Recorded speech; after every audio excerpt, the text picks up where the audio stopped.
अरहतो सम्मा सम्बुद्धस्स। नमामि बुद्धं गुणसागरन्तं नमामि धम्मं सुगतेन देशितं नमामि संघं मुनिराज शावकम्। नमो बुद्धाय नमो धम्माय नमो संघाय। श्रद्धालु उपासक उपासिका तथा सधर्म प्रेमी महानुभावहरू, आज मिति 2077 साल कार्तिक 16 गते आइतबार बिहानको 9 बजे सदाझै धर्म देशना धर्म साक्षात्कार लिएर हामी फेसबुक लाइभमा उपस्थित भइसकेका छौँ। त देश विदेशबाट यस फेसबुक लाइभमा जोडिरहनुहुने, यस फेसबुक लाइभ धर्म देशना धर्म साक्षात्कार सुनिरहनुहुने सम्पूर्ण श्रद्धावन्त श्रद्धालु सधर्म प्रेमी महानुभावहरूमा म भिक्षु विमलो श्री सिद्धि मङ्गल बुद्ध विहार सिद्धिपुर सानागाउँ थसी महालक्ष्मी नगरपालिका वडा नम्बर 6 बुद्ध मार्गबाट सदाझै मैत्रीपूर्ण स्वागत टक्र्याउन चाहन्छु। त उपासक उपासिका तथा धर्मप्रेमी महानुभावहरू, आज हामी धर्म देशनाको 223 भागमा छौँ। हिजो 222 भाग हामीले सकाइसकेका छौँ र हिजो पूर्णिमाको दिन पनि थियो, विशेष दिन, र त्यो विशेष दिनसम्म हामीले 222 भाग पनि सकाएर आज 23 भागमा हामी छौँ। र यतिका धर्मदेशना गर्ने क्रममा हामीले थुप्रै धर्मदेशनाहरू गरे, कथाहरू, जातकहरू, धम्मपदहरू आदि इत्यादि विभिन्न विषयहरूमाथि हामी छलफल गर्दै कहिले विजयादशमी कहिले के को हैन समय सापेक्ष समय सान्दर्भिक रूपमा पनि हामीले चाहिँ देशना गर्दै आइरहेका थियौं। र आज त्यसै क्रममा हामीले आज एउटा विषयवस्तु उत्थान गरेका छौं है हामीले, त्यो भनेको चाहिँ कठिन मास। र यो कठिन मासको विषयमा पनि तपाईहरुलाई जानकारी भयो भने चाहिँ अझै थप चाहिँ सुगन्ध हुन्छ होला कि बुद्ध शासनमा यो कठिन मास भनेको के हो, यो कठिन भनेको के हो, यो कठिन कहाँबाट कसरी उत्पन्न भयो र भगवान बुद्धले यो कसरी अनुमति दिनुभयो हैन। अब हामी उपासक उपासिकाहरू यो कठिन उत्सव भन्दै हामी अहिले कोरोना भएको कारणले मात्रै हो, नत्र भने त हाम्रो भन्टेहरूको त यो कठिन मास भरि कठिन उत्सव भएको ठाउँमा जहाँ निमन्त्रणा हुन्छ त्यहाँ गएर चाहिँ संघको एउटा चाहिँ प्रतिनिधित्वको रूपमा भनौं, अब संघलाई नै त्यो कठिन दान गर्ने उत्सव चल्ने भएको कारणले संघहरूको चाहिँ त्यहाँ उपस्थिति अनिवार्य हुन्छ। त्यसैले कठिन मासमा त खासै भन्ने हो भने त समय त खास नहुने हो, तर अहिले चाहिँ समय परिस्थिति यस्तो भएको कारणले गर्दाखेरि यो वर्षको कठिन उत्सवहरू चाहिँ खासै पहिलाको वर्षहरू जस्तो चाहिँ जमघट गरेर गर्ने त्यो अवस्था पनि छैन। र भिक्षु महासंघले पनि त्यही चाहिँ समय अनुकूल मिलाएर व्यवस्थित गरेर हैन परिस्थितिलाई बुझेर कठिन उत्सव चाहिँ सम्पादन गर्ने बिहारहरूमा त्यही अनुसार गर्नु भन्ने नीति निर्देशन पनि छ।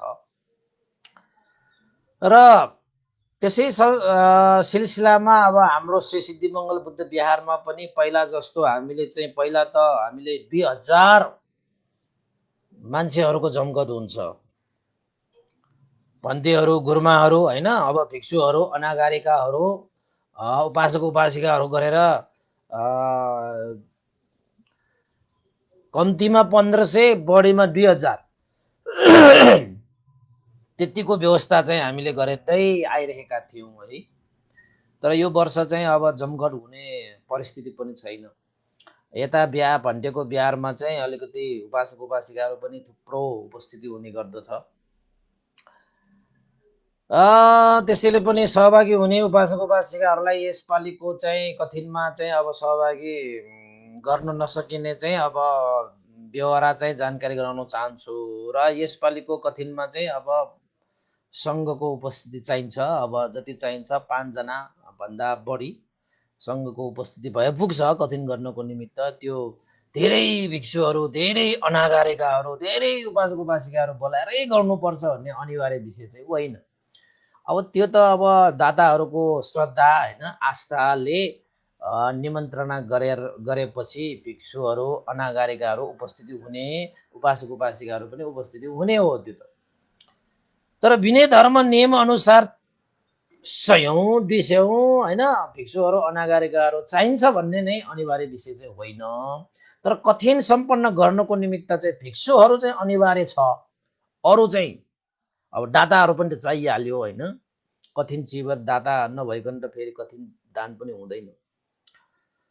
त सङ्घ चाहिँ त्यहाँ उपस्थिति हुनुपर्ने भएको कारणले गर्दाखेरि 5 जना भन्दा बढी भिक्षुहरूको चाहिँ उपस्थिति हुनु पर्यो त्यहाँ।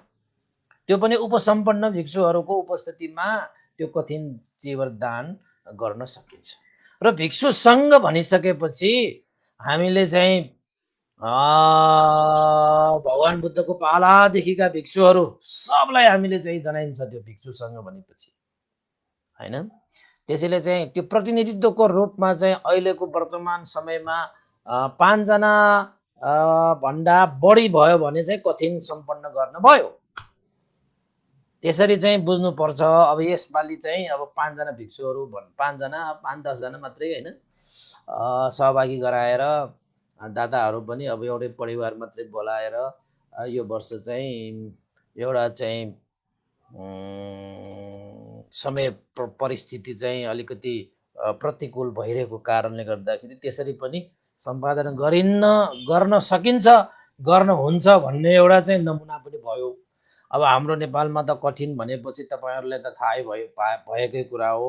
कति भिक्षुहरू, कति अनागारिकाहरू, कति उपासक उपासिकाहरूको सहभागी हुन्छ नि त, ठुलै उत्सव त हुन्छ। अब त्यसैले चाहिँ अब यो वर्ष पनि अब हिजो कोजागत पूर्णिमा, हिजो चाहिँ अब हाम्रो भाषाबाट भन्ने हो भने अब यस वर्ष त तपाईँको मलमास भनिन्छ, मनमास भनिन्छ होइन। त्यो परेको कारणले गर्दाखेरि पनि यो कठिन मास अलिकति पछाडि सरेको मात्रै हो। त्यसैले चाहिँ अरू वर्षहरू भइदिएको भए त अहिले त कठिन सुरु भइरहेको आधीभन्दा बढी गइसकेको हुन्छ है। यो आज यो वर्ष चाहिँ अलिकति समय परिस्थिति पनि यस्तै छ है। र प्रतिकूल समय पनि छ, कोरोनाको कहर पनि छ, विभिन्न कुराहरू चाहिँ यो वर्षले चाहिँ समेटिएको छ।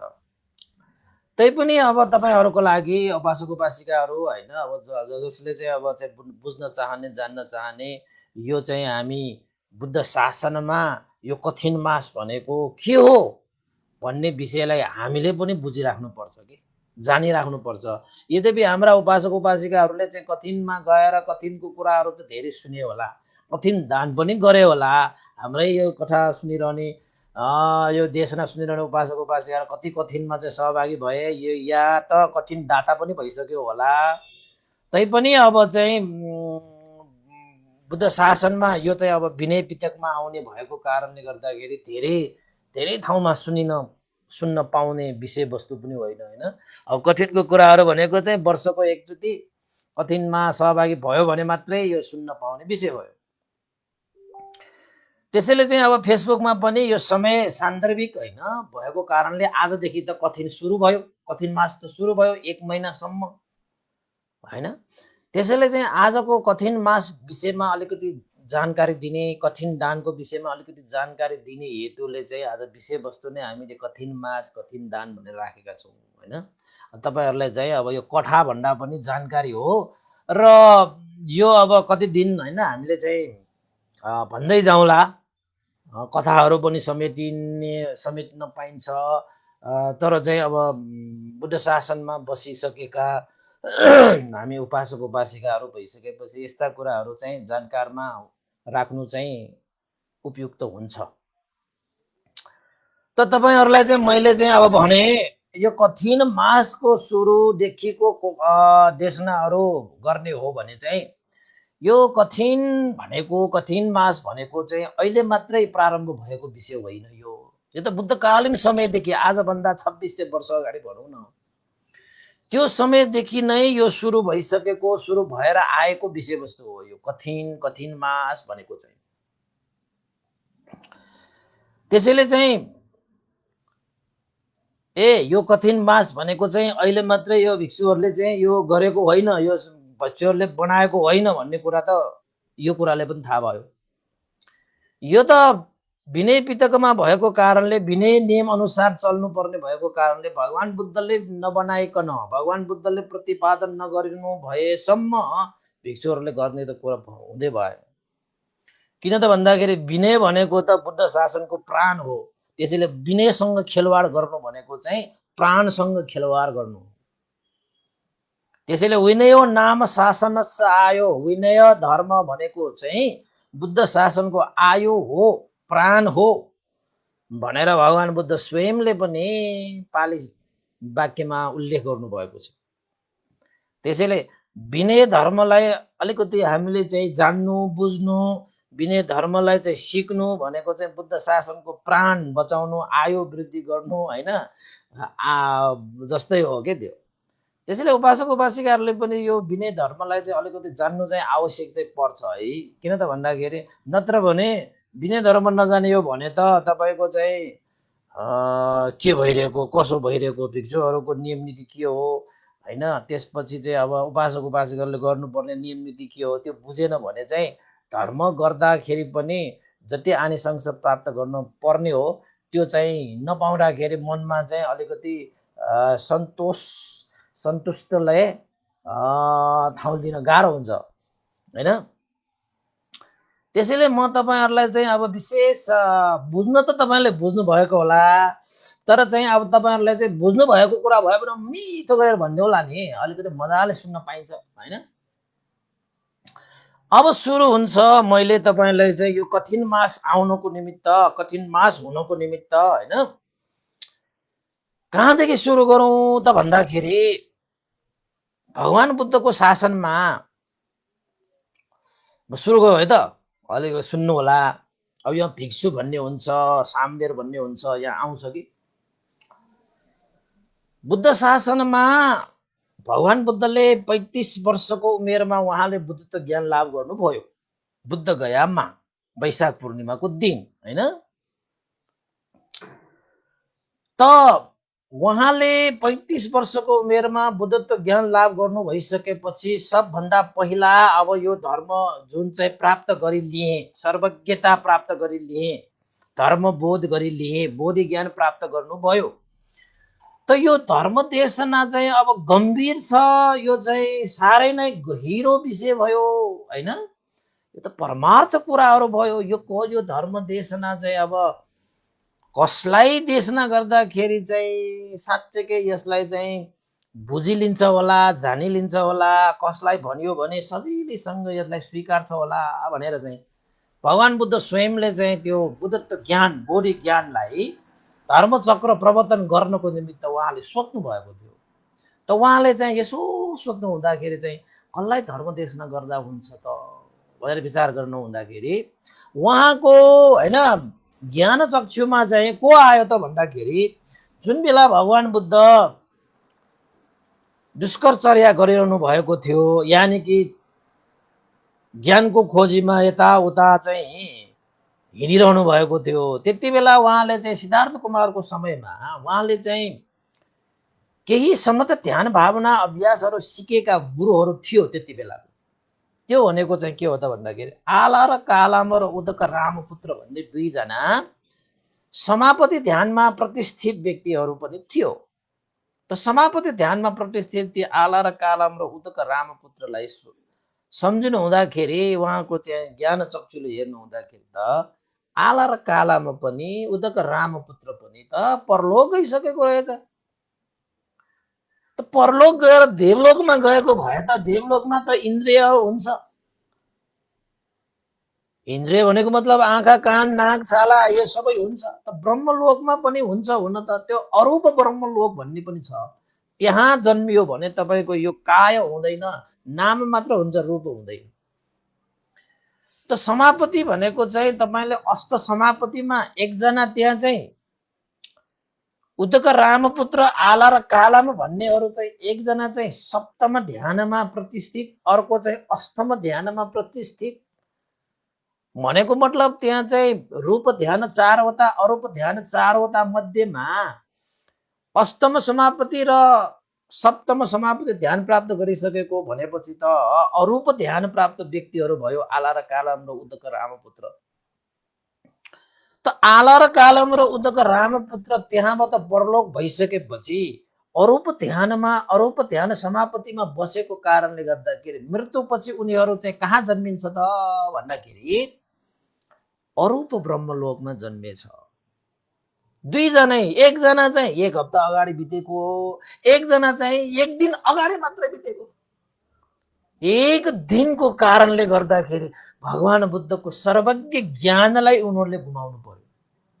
1 हप्ताको समय दूरीको कारणले तिनीहरूले चाहिँ भगवान बुद्धको चाहिँ सर्वज्ञ ज्ञान हैन धर्म रस पिउने अवसर गुम्यो। 1 दिनको। अब अरूप ब्रह्मलोकमा त कल्पौं बस्नुपर्छ। त भगवान बुद्धसँग चाहिँ भेट भएर उनीहरूले ज्ञान थापेर लिएर जीवनलाई मुक्त गर्न सक्ने त्यो अवसरबाट उनीहरू चुके। किन चुके त भन्दाखेरि अरूप ब्रह्मलोकमा त अब तपाईँलाई देशना गरेको कुरालाई सुन्ने इन्द्रिय, श्रोत इन्द्रिय त हुँदैन त, कान त हुँदैन त। त्यहाँ कानै नभएपछि त जति बोले पनि त सुनिँदैन त। त्यहाँबाट चाहिँ 2 जना आला र कालाम उदक रामपुत्र उहाँहरूको चाहिँ हानि भयो बा। अहिले उहाँहरूलाई देशना गर्न पाएको भए उहाँले देशना गर्ने बित्तिकै उनीहरूले चाहिँ कस्तो त भन्दाखेरि उनीहरू समापति ध्यानमा चाहिँ एकदम बलियो भएको व्यक्तिहरू भएको कारणले चाहिँ धर्म देशना गर्ने बित्तिकै उनीहरूले चाहिँ ग्रहण गरिलिने क्षमता भएका व्यक्तिहरू पनि 1 दिन अगाडि र 7 दिन अगाडि मात्रै बितेर गएको कारणले गर्दाखेरि दुवैजना चाहिँ ठुलै हानिमा परे। मनेर भगवान बुद्धले पछि कसलाई देशना गर्नुभयो त भन्दाखेरि दुष्करचर्या गरिरहनु भएको बेलामा आफूलाई सेवा गर्ने पञ्चभद्र वर्गीय भिक्षु, पछि भिक्षु भएका हुन्। पहिला त ऋषि नै थिए उनीहरू पनि हैन, ब्राह्मण कुलबाट आएका। र त भगवान बुद्धले चाहिँ अब कसलाई देशना गर्ने त भन्दाखेरि मलाई उपकार गर्ने, मलाई सेवा गर्ने त्यही पञ्चवर्गीय भिक्षुहरू, यानि कि पञ्चवर्गीय त्यति बेला ऋषिहरू, ऋषिमुनिहरू थिए।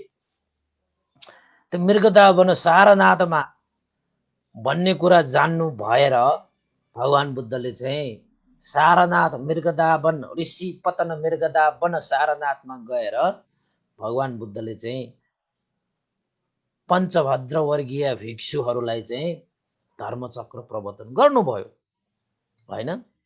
ती 5 जना धर्मचक्र प्रवर्तन पहिलो पल्ट सुन्ने व्यक्तिहरू जो 5 जना भिक्षुहरू भए उनीहरू चाहिँ ब्राह्मण कुलबाट आएका।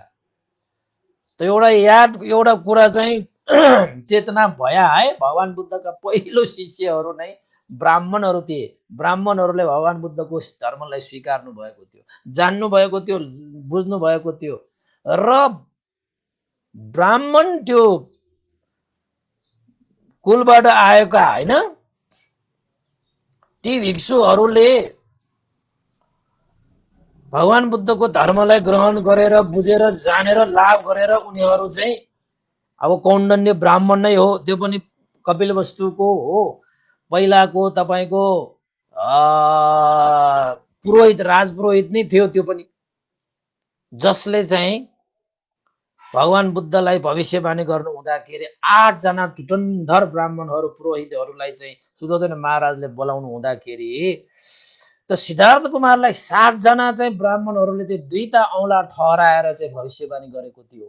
यो चाहिँ श्रमण भएर गयो भने बुद्धत्व लाभ गर्छ, गृहस्थीमा बस्यो भने चक्रवर्ती राजा हुन्छ भनेर चाहिँ 7 जनाले 2टा औँला ठहराएर चाहिँ भविष्यवाणी गरेका।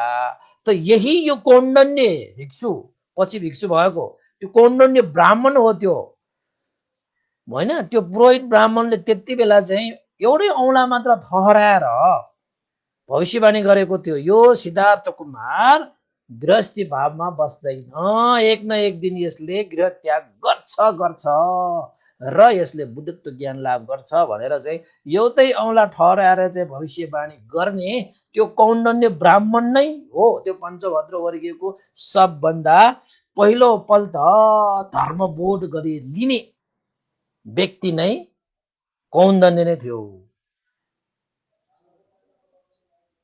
र भगवान बुद्धले त्यो पाँचैजना भिक्षुहरूलाई धर्मचक्र प्रवर्तन अनत्त लक्षण सूत्र देशना गरिसकेपछि यही भिक्षु, हे भिक्षुहरू यता आओ, बुद्ध शासनमा स्वागत छ, हे भिक्षुहरू भनेर सम्बोधन गर्ने बित्तिकै त्यो हामीलाई जस्तो चाहिँ होइन केश शेष खौडेर चिवर शिवर दादाहरूले दिएर त्यसरी भिक्षु बनाउनु परेन ती पाँचजना भिक्षुहरूलाई त। यही भिक्षु, हे भिक्षुहरू आओ भनेर चाहिँ भगवान बुद्धले चाहिँ सम्बोधन गर्ने बित्तिकै ती चाहिँ ऋषि मुनिहरूको भेष च्युत भएर भिक्षुको भेषमा चाहिँ उपस्थित भयो। कति मजा। हामीलाई त के गर्नुपर्छ, सीमा गृहमा जानुपर्छ, केश खौरिनु पर्यो होइन, केशालोमा नखा धन्ता तचौ भनेर चाहिँ हामीले चाहिँ भावना गर्नु पर्यो, दादाहरूले शिवदान गर्नु पर्यो, गुरुहरूले कम्मवाचा पढ्नु पर्यो, बल्ल भइन्छ हामी भिक्षु त पञ्चभद्र वर्गीय त्यो भिक्षुहरूलाई त भगवान बुद्धले यही भिक्षु भएर सम्बोधन गर्ने बित्तिकै ऋषि मुनिको भेष शेष दारी जुङ्गा यो केश शेष के थियो सबै लोप भएर गएर यस्तो सिधा भिक्षुको चाहिँ यो शिवधारीमा चाहिँ भगवान बुद्धको सामुन्ने आएको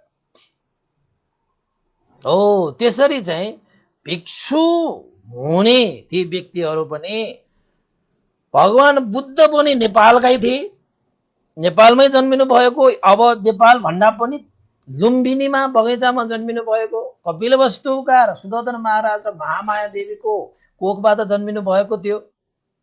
र पञ्चभद्र वर्गीय भिक्षुहरू पनि पहिलो बुद्ध पनि नेपालकै लुम्बिनीमा जन्मेको भएर हाम्रै नेपालको भयो। र पहिलो पल्ट अब बुद्धत्व ज्ञान लाभ गर्नुभएको त बुद्ध गयामा हो होइन, धर्म प्रचार चाहिँ सारनाथमा भयो। तर सबभन्दा पहिला भगवान बुद्धका श्रावकहरू बन्ने व्यक्तिहरू पनि नेपालकै हो। किन त भन्दाखेरि त्यो कथा अनुसार त कौण्डन्य भन्थे त कौण्डन्य भन्ने त अब त्यो चाहिँ पञ्चभद्र वर्गीयहरू त नेपालकै भयो त, कपिलवस्तुकै भयो त तिनीहरू भनेपछि उहाँहरू सँग पनि सबभन्दा पहिलाको सङ्घहरू पनि नेपालकै अब सुपुत्र भन्नु पर्यो त्यति बेला होइन। भिक्षुहरू पनि भयो, उपसम्पदा भनिन्छ त्यसलाई चाहिँ, भिक्षुहरू पनि भयो। अब मैले तपाईँलाई यो भिक्षु यहाँ चाहिँ सम्बोधन गर्न आएको किन त भन्दाखेरि त्यो पञ्चभद्र वर्गीयहरू भिक्षुहरू त त्यसरी भगवान बुद्धले सम्बोधन गर्ने बित्तिकै भिक्षु भए, तर हामी त त्यसरी हुँदैन। त हामी होइन कुनै पनि पुरुष भिक्षु भनेको चाहिँ पुरुषै हुनुपर्छ होइन, पुरुषहरूलाई नै भिक्षु भन्ने भएकोले पुरुष भयो त्यो त भिक्षु बन्नलाई के चाहिन्छ त भन्दाखेरि अब तपाईँ कठिन मास आउनको निमित्त भिक्षुहरूसँग सम्बन्धित भएको कारणले मैले यो देशमा गरिरहेको। त बुद्ध शासनमा तपाईँले चाहिँ प्रवचित भएर 20 वर्ष तपाईँको हुनुभयो भने 20 वर्ष पछि तपाईँ बुद्ध शासनमा भिक्षुत्व यानि उपसम्पदा भनिन्छ, उपसम्पदा दीक्षा प्राप्त गर्नु भनेको भिक्षु हुनु हो। भिक्षु हुने मान्छेहरूले चाहिँ उपसम्पदा दीक्षा प्राप्त गर्नुपर्छ सङ्घको अगाडि है। भिक्षुहरूको अगाडि बसेर तपाईँलाई चाहिँ अब उपसम्पदाको दीक्षा प्राप्त गर्छ त्यहाँ। त्यस्तो चाहिँ एउटा सीमा गृह भन्ने हुन्छ। सीमा गृह भनेको भिक्षुहरूको चाहिँ यो उपोषत भनेर चाहिँ चतुर्दशी 15सी भनेर 14 दिनमा 15 दिनमा गर्ने एक आपसमा चाहिँ भिक्षुहरू बीचमा चाहिँ भेटघाट भएर चाहिँ भगवान बुद्धको प्राण भगवान बुद्धले चाहिँ विनय नाम शासन आयो भनेर जुन भन्नुभएको छ त्यो विनय धर्मलाई चाहिँ बार बार स्मरण गर्नको निमित्त हैन, यानि कि विनय धर्मलाई चाहिँ हृदयमा राखिरहनको निमित्त आफ्नो जीवनमा प्राण राखिरहनको निमित्त चाहिँ भिक्षुहरू 14 दिनमा 15 दिनमा त्यसरी चाहिँ चतुर्दशी 15सीमा चाहिँ उपोषित गार भनेर एउटा चाहिँ छुट्टै ठाउँ बनाएको हुन्छ। जुन छुट्टै ठाउँ चाहिँ सङ्घले निर्धारण गरिरहेको त्यस्तो एउटा ठाउँ हुन्छ, त्यसलाई चाहिँ उपोषित गार भनेर भनिन्छ। त्यसलाई चाहिँ सीमागृह भनेर भनिन्छ। अनि त्यस्तो ठाउँमा चाहिँ भिक्षुहरू जम्मा भएर भगवान बुद्धको चाहिँ विनय धर्महरूलाई चाहिँ त्यहाँ चाहिँ स्मरण गर्ने कि त्यहाँ पाठ गरिन्छ कि। किन त भन्दाखेरि हामीले चाहिँ विनय धर्म भनेको कहिले बिर्सनुहुन्न, त्यसलाई त हामीले बार बार स्मरण गरिराख्नुपर्छ होइन। त्यसरी चाहिँ गर्नको निमित्त होइन त्यस्तो सङ्घमा चाहिँ उपसम्पदा दीक्षा प्राप्त गरिसकेपछि त्यस्ता व्यक्तिलाई चाहिँ भिक्षु भनेर भनिन्छ। अब भिक्षु भनेको चाहिँ 20 वर्ष चाहिँ तपाईँ आयुले तपाईँ 20 वर्ष चाहिँ पुरा भएको हुनुपर्छ हैन। 20 वर्ष पुरा भइसकेका व्यक्तिहरूलाई गुरुले स्वीकृति दिनुभयो भने त्यो व्यक्तिसँग चिवर पात्र प्राप्त भयो भने, चिवर पात्र भनेको चाहिँ अष्ट परिष्कार प्राप्त भयो भने त्यो व्यक्ति चाहिँ भिक्षु बन्न हुन्छ। त्यसको लागि चाहिँ आयुबाट पनि परिपूर्ण हुनुपर्छ, परिष्कारबाट पनि परिपूर्ण हुनुपर्छ, गुरुले पनि स्वीकृति दिनुपर्छ, सीमागृह पनि उपस्थित हुनुपर्छ र सङ्घ वाचा सङ्घ कर्म वाचा भनिन्छ, सङ्घहरूको पनि उपस्थितिमा कर्म वाचा पनि त्यहाँ वाचन गर्नुपर्छ। त्यसरी वाचन गरिसकेपछि उपसम्पदा दीक्षा प्राप्त हुन्छ। अब तपाईँलाई यस्तो भन्दाखेरि के भन्यो जस्तो होला, जे होस्। अब तपाईँले के बुझ्नु जस्तो भन्दाखेरि भिक्षु भनेको चिज चाहिँ बुद्ध शासनमा प्रवजित भएर होइन, जब त्यो मान्छेको आफू जन्मेको आयु है त्यो प्रवजित भएको होइन, आफू जन्मेको 20 वर्षको भयो भने चाहिँ त्यो भिक्षु हुन्छ। 20 वर्षभन्दा मुनि चाहिँ भएकाहरूलाई चाहिँ प्रवजित भएर यस्तो चिवर नै लगाए तापनि ती प्रवजितहरूलाई चाहिँ सामनेर भनेर भनिन्छ। सामनेर भनेको 20 वर्षभन्दा चाहिँ मुनिको, भिक्षुहरू भनेको चाहिँ 20 वर्षभन्दा चाहिँ माथिको हैन। अब भिक्षु भएर पनि 10 वर्षसम्म भिक्षु भएर बस्यो भने चाहिँ स्थवीर भन्छ। 20 वर्षसम्म चाहिँ भिक्षु भएर बसिसकेकोलाई चाहिँ मास्तवीर भनेर भनिन्छ हैन। त्यसरी चाहिँ हुन्छ। अब भिक्षुहरू भइसकेपछि भगवान बुद्धको नियम नीति अनुसार वर्षावास भनेर बसिन्छ। वर्षावास भनेको चाहिँ कस्तो त भन्दाखेरि 3 महिनाको वर्षाकालमा, जस्तै असार पूर्णिमादेखि हैन, असार श्रावण भाद्र असोज पूर्णिमा हैन, असोज पूर्णिमासम्मको त्यो 3 महिनाको जुन समय छ त्यो समयमा चाहिँ भिक्षुहरू चाहिँ वर्षावास भनेर बसिन्छ। बाहिर चाहिँ अब वर्षाको समय भएको कारणले बाहिर चाहिँ धेरै हिँडेर नगइकन हैन, एउटै चाहिँ बिहारमा एउटै स्थानमा जहाँ पनि वर्षावास बस्न सकिन्छ। तपाईको चाहिँ बिहारै चाहिन्छ भन्ने पनि होइन। त्यो बिहारमा त अब धेरै चाहिँ धर्म कर्म गर्नको लागि, अभ्यास गर्नको लागि उपयुक्त ठाउँ नै भयो। कुनै बेलामा जङ्गलमा पनि लिन सकिन्छ, कुनै गृहमा पनि लिन सकिन्छ, एउटा कोठामा पनि लिन सकिन्छ वर्षावास भनेर। त्यो 3 महिनासम्म चाहिँ त्यही बास बसेर शील समाधि र प्रज्ञाको अभ्यास गर्ने त्यो मास, त्यो बासलाई चाहिँ के भनिन्छ? वर्षावास भनेर भनिन्छ। वर्षाको याममा बसिने 3 महिनाको बासलाई वर्षावास।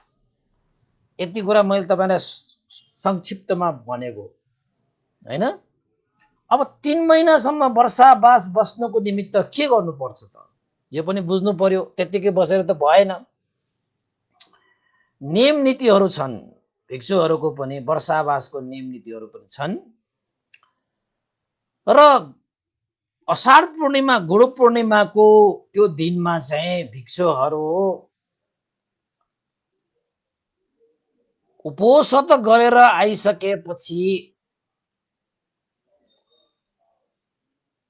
सीमागृह भनिन्छ भिक्षुहरूको भेट हुने ठाउँ, त्यहाँबाट कुनै पनि बिहारमा, अहिले त बिहारमा बस्ने चलन छ होइन, कुनै जङ्गलमा पनि हुनसक्छ त्यस्तो चाहिँ वर्षावास बस्ने। त अहिलेको लागि तपाईँहरूलाई बुझ्नको निमित्त एउटा बिहारमा एउटा भिक्षुले वर्षावास बस्ने हो भने त्यो भिक्षुले कुनै पनि बिहारमा गएर अब वर्षावास बस्ने भइसकेपछि सबभन्दा पहिलो कुरा के हो त भन्दाखेरि उसले अधिष्ठान गर्नुपर्छ। अधिष्ठान भनेको चाहिँ के हो त भन्दाखेरि इमस्मिङ बिहारे इमङ तेमासङ वस्सङ उपेमी भनेर चाहिँ द्वितीयम्पि तृतीयम्पि इमस्मिङ बिहारे इमङ तेमासङ वस्सङ उपेमी। यो बिहारमा यो 3 महिना म वर्षावास बस्छु भनेर अधिष्ठान गरेको, संकल्प गरेको। 3 महिनासम्म त्यो बिहारमा चाहिँ त्यो बस्नुपर्छ। कुनै पनि भिक्षुले त्यो अधिष्ठान गर्यो भने चाहिँ 3 महिना वर्षावासमा अब कथम कदाचित 3 महिना वर्षावास बस्छु भनेर अधिष्ठान गरे तापनि बीचमा कुनै त्यस्तो विघ्न बाधाहरू आएन भने चाहिँ मजाले त्यहाँ बसिन्छ। यदि अधिष्ठान गरे पनि त्यहाँ भए अन्तरा विघ्न बाधा आयो भने चाहिँ कहिलेकाहीँ वर्षावास पनि छोडेर आउनु पर्ने अवस्था आउँछ। त्यस्तो अवस्था भनेको चाहिँ के आगोको भय, पानीको भय, जनावरहरूको भय हैन, अब हरेक किसिमको चाहिँ ज्यानको भय भयो भने चाहिँ वर्षावास छोडिने त्यो त बेग्लै कुराहरू भयो।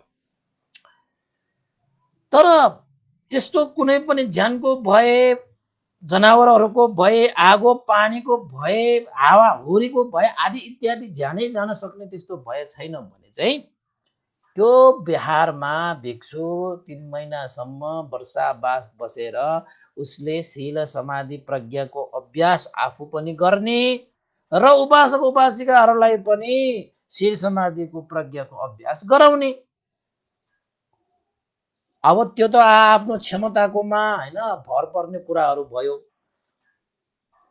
अब हामी भिक्षुहरू त अब युवाको भिक्षुहरूले त धेरै धर्म प्रचारहरू गरेर उपदेशहरू दिएर ध्यान भावनाको अभ्यास गराएर धेरै पुण्यको कार्यहरू गरिन्छ।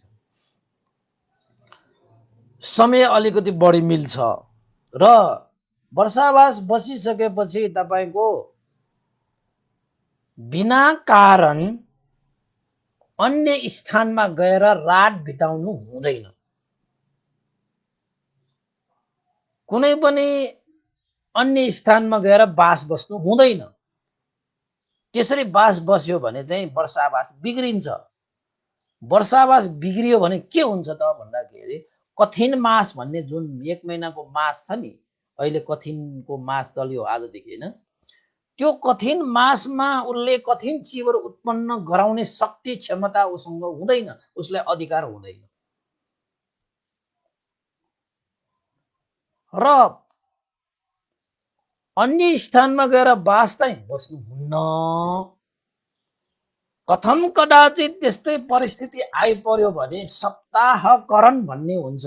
सप्ताहकरण भनेको चाहिँ 7 दिन भित्रमा म यो बिहारमा पुनः फर्किएर आउने छु भनेर अधिष्ठान गरेर जाने त्यो प्रक्रियालाई सप्ताहकरण भनेर भनिन्छ। त्यो सप्ताहकरण गरेर चाहिँ तपाईँ चाहिँ 7 दिन भित्रमा फेरि बिहारमा बास बस्न आउने किसिमले त्यो अधिष्ठान गरेर गयो भने चाहिँ तपाईको वर्षावास चाहिँ बिग्रिँदैन। त्यो कुन समयमा त्यसरी गरेर जान मिल्छ त भन्दाखेरि यदि तपाईलाई जन्म दिने आमा बुबाहरू बिरामी नै पर्यो भने आमा बुबाहरूको सेवा सत्कारको लागि तपाईँ चाहिँ जानु पर्यो भने चाहिँ तपाईले वर्षावास 3 महिना बस्छु भनेर अधिष्ठान गरे तापनि आफूलाई जन्म दिने माता पिताको खातिर तपाईले त्यो स्थान छोडेर जान सक्नुहुन्छ। गएर सेवा सत्कार गरिसके तापनि 7 दिनभित्रमा तपाईँ फर्किने गरी तपाईँ त्यसरी सप्ताहकरण गरेर जान चाहिँ सकिन्छ। तर 7 दिनभन्दा बढी समयसम्म तपाईँ फर्किनु भएन भने तपाईको वर्षावास बिग्रिन्छ र वर्षावास बिग्रेकाहरूले चाहिँ शिवर दान गर्ने शिवर उत्पन्न गराउने क्षमता अधिकार हुँदैन। त्यो भिक्षुहरूले चाहिँ कठिन मासमा पुण्य सञ्चित गर्न चाहने दाताहरूलाई पनि पुण्य सञ्चित गराउन सक्ने क्षमता अधिकार हुँदैन। र तपाईको चाहिँ गुरु आचार्यहरू तपाईलाई चाहिँ प्रवचित गराउनको निमित्त चाहिँ गुरु बनेका आचार्य बनेकाहरू बिरामी पर्यो भने त्यति बेला पनि तपाईले सप्ताहकरण गरेर तपाईँ चाहिँ बाहिर जान सक्नुहुन्छ। त्यस्तै गरी चाहिँ सङ्घको सांघिक कार्यहरू चाहिँ विशेष महत्त्वपूर्ण सांघिक कार्यहरू भयो भने पनि धर्मको के सङ्घहरूको त धर्मकै कार्य हुन्छ। त्यो सांघिक धार्मिक कार्य भयो भने पनि 7 दिनभित्रमा यहाँ फर्किने छु भनेर पनि तपाईले सप्ताहकरण गरेर बाहिर जान सकिन्छ। यसरी विभिन्न त्यो वर्षावास 3 महिना म यहीँ बस्छु भने तापनि त्यस्तै परिस्थिति अनुकूल मिलाएर 7 दिनभित्रमा फर्किने किसिमले सप्ताहकरण गरेर जान सकिनेछ। त्यसको लागि चाहिँ आमा बुवाको लागि गुरु आचार्यको लागि सङ्घको कार्यविधिको सङ्घ कार्यविधिको लागि धर्म कार्यविधिको लागि होइन तपाईको चाहिँ सांघिक रूपमा जुन धर्म कार्यहरू हुन्छन् त्यस्तो सांघिक रूपमा धर्म कार्य गर्नको लागि पनि सप्ताहकरण गरेर जान सकिन्छ। यसरी धर्म विनय अनुसार तपाईहरूले भिक्षुहरूले 3 महिनासम्म एउटै स्थानमा वर्षावास बसेर यो कोजागत पूर्णिमा यानि कि चाहिँ नेवारी भाषाबाट कटी पुनी भनिन्छ। हिजोको पूर्णिमा यानि कि चाहिँ असोजको पूर्णिमा भयो त्यो त हैन। तपाईको चाहिँ असोज असार पूर्णिमादेखि श्रावण पूर्णिमादेखि भाद्रदेखि असोज हैन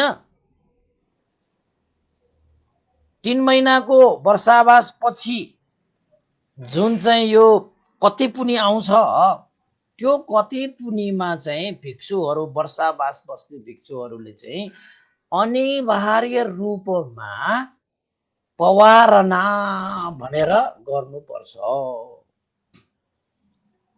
अब जति पनि भिक्षुहरू छन् हिजोको पवारनाको दिनमा सबैजना चाहिँ उपोषतगार सीमागृहमा गएर पवारना गर्छन्।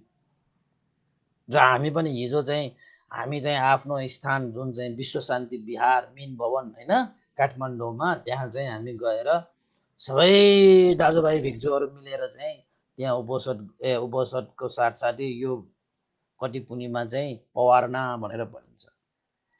अब पवारना भनेको चाहिँ कस्तो त भन्दाखेरि भिक्षुहरू चाहिँ 3 महिनासम्म वर्षावास बस्दाखेरि आफूमा शिर समाधि प्रज्ञाको अभ्यास गर्दाखेरि त्यस्तो केही जानी अनजानी गल्तीहरू भुलहरू हैन कसैले देखेको भए सुनेको भए र केही त्यस्तो चाहिँ शंका भएको भए मलाई त्यो गल्ती त्यो भुलहरू औँल्याइदिनु मैले त्यो गल्ती त्यो भुलहरू भएको भए अब आइन्दा त्यसरी गल्ती र भुल नहुने किसिमले भविष्यमा त्यो गल्ती भुललाई स्वीकारेर त्यसलाई नडोरिने गरी त्यसलाई सुधारेर अगाडि बढ्छु भनेर चाहिँ आफ्नो सङ्घ बीचमा आफूले चाहिँ प्रार्थना गर्ने, यानि कि आफ्नो दोष, आफ्नो भुल गल्तीहरूलाई चाहिँ सच्याउने एउटा चाहिँ त्यो सुवर्ण अवसर हो त्यो। किन त भन्दाखेरि आफ्नो गल्ती, आफ्नो भुल, आफ्नो दोषहरू आफैले देख्नको लागि चाहिँ गाह्रो हुन्छ। अर्काको दोष, अर्काको भुल, अर्काको गल्ती चाहिँ हामी देख्छौँ नि, तर हाम्रो गल्ती, आफ्नो गल्ती चाहिँ देख्दैनौँ कि।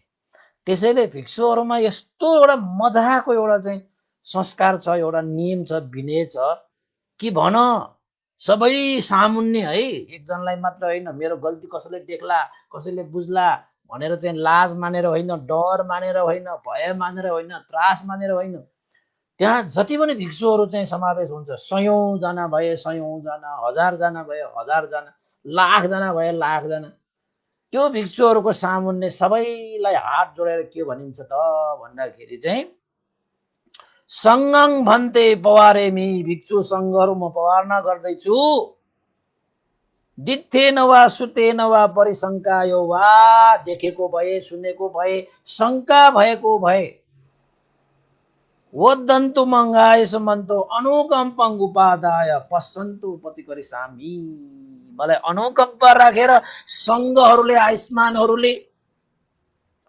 भिक्षुहरूले, सङ्घहरूले मलाई दोष, गल्ती, भुल के भइदिएको भए मलाई अनुकम्पा राखेर मलाई त्यो गल्ती, भुल, त्यो दोष सुधार्नको निमित्त त्यो देखाइदिनु। यदि छ भने, अब छैन भने त देखाउनु पर्दै परेन, यदि त्यस्तो छ भने मलाई देखाउनुहोस्, म त्यसलाई जानेर बुझेर त्यो गल्ती, दोष, त्यो चाहिँ भुल हो भने अब आइन्दा फेरि त्यस्तो गल्ती, दोष, भुलहरू नडोरिने किसिमले भविष्यमा सुधारेर जानेछु भनेर चाहिँ सङ्घप्रति जुन याचना गर्ने, जुन प्रार्थना गर्ने जुन विधि छ त्यसले पवार्ना, सङ्गं भन्ते पवारेमी, दित्थेन वा सुतेन वा परिशङ्कायो वा, वदन्तु मङ्गायस मन्तो अनुकम्पं उपादाय पश्यन्तु पटिकरिसामी भनेर 3 पल्ट भन्नुपर्छ। 1 पल्ट, 2 पल्ट, 3 पल्ट। बुद्ध शासनमा 3 पल्टको धेरै अर्थ छ। साधु भन्दाखेरि पनि 3 पल्ट। बुद्धं पूजयामि, धम्मं पूजयामि, सङ्घं पूजयामि, द्वितीयम्पि बुद्धं पूजयामि, धम्मं पूजयामि, सङ्घं, तृतीयम्पि बुद्धं पूजयामि, धम्मं पूजयामि, सङ्घं पूजयामि। किन भनिएको त भन्दाखेरि एकचोटि भन्यो भने चाहिँ अलिकति त्यो औपचारिकता भयो, 2 चोटि भयो भने चाहिँ अलिकति बल मिल्यो त्यसमा हैन। अब 3 चोटि भन्यो भने चाहिँ पक्का हुन्छ कि। त्यसैले 3 चोटि भन्नुपर्छ। तपाईहरुको पनि चाहिँ कसैलाई निमन्त्रणा गर्दाखेरि अब भोजकै निमन्त्रणा गरौँ न, तपाईले गएर ल है फल्नाको मितिमा यस्तो यस्तो भोज छ, उत्सव छ, निमन्त्रणा छ है भनेर तपाईले एकचोटि भन्नुभयो भने चाहिँ त्यो औपचारिकता भयो त्यो। र एकचोटि मात्र भन्यो भनेर चाहिँ ढुक्क नबस्नुहोस्, त्यो पक्का नहुनु पनि सक्छ। फेरि दोस्रो चोटि भन्ने कि दोस्रो चोटि भनिसकेपछि चाहिँ त्यो निमन्त्रणालाई अलिकति थप मजबुत बनायो कि हैन। अनि फेरि तेस्रो चोटि पनि भन्ने, निमन्त्रणालाई फेरि दोहोऱ्याउँदाखेरि चाहिँ अनि पक्का हुन्छ, ल है निमन्त्रणा छ, यस्तो उत्सव छ। अब कठिनकै कुरा गरौँ न, कठिनको निमन्त्रणा गर्दाखेरि 3 चोटिसम्म त्यो देख्दाखेरि, बोल्दाखेरि, भन्दाखेरि चाहिँ पक्का हुन्छ कि। त्यसैले बुद्ध शासनमा चाहिँ कुनै पनि काम गर्दाखेरि चाहिँ फितलो, कमजोर पाराले गरिँदैन। त्यो कुनै पनि काम गर्दाखेरि चाहिँ पक्का हुने गरी गर्छ कि।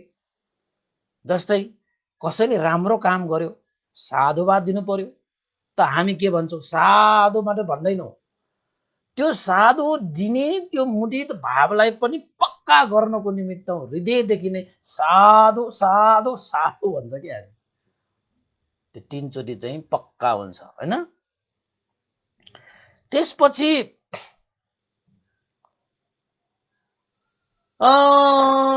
भिक्षुहरूको चाहिँ त्यो पवारना गरिन्छ सीमा गृहमा। अनि पवारना गरिसकेपछि पहिला वर्षावासको पहिलो सुरुको दिनमा पनि अधिष्ठान गर्नुपर्छ। हेर्नुहोस्, याद गर्नुहोस् है, अधिष्ठान गरिन्छ र वर्षावास 3 महिनासम्म हुन्छ। 3 महिना हिजोको चाहिँ कति पुनि हैन, त्यो पूर्णिमासम्मको अन्तिम दिनमा चाहिँ के हुन्छ, पवारना हुन्छ। यो अधिष्ठान र यो पवारना भनेको चाहिँ अनिवार्य विषय हो के। यो अधिष्ठान र पवारना भएन भने भिक्षु त्यत्तिकै त्यो ठाउँमा चाहिँ 3 महिना त्यत्तिकै बसे पनि त्यो वर्षावास त्यो पुरा भएको हुँदैन कि।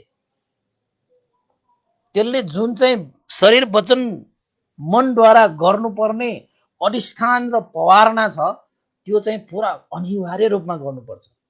र त्यति मात्र होइन, त्यो जुन चाहिँ अब 3 महिना भनेपछि तपाईँको 90 दिनको बिचमा जुन चाहिँ शील समाधि प्रज्ञाको अभ्यास गरेर बिना कारण जुन ठाउँमा वर्षावास बसेको हो त्यो वर्षावासलाई नबिगारिकन अन्य स्थानमा बास नबसिकन एउटै बिहारमा तपाईँको 3 महिनासम्म पूर्ण रूपमा नियम नीतिपूर्वक विनय धर्म अनुसार चाहिँ ऊ बसियो भने चाहिँ अब त्यो भिक्षुले चाहिँ वर्षावास पूर्ण रूपमा सम्पन्न भएको ठहरिन्छ। उसको वर्षावास चाहिँ सफल भयो।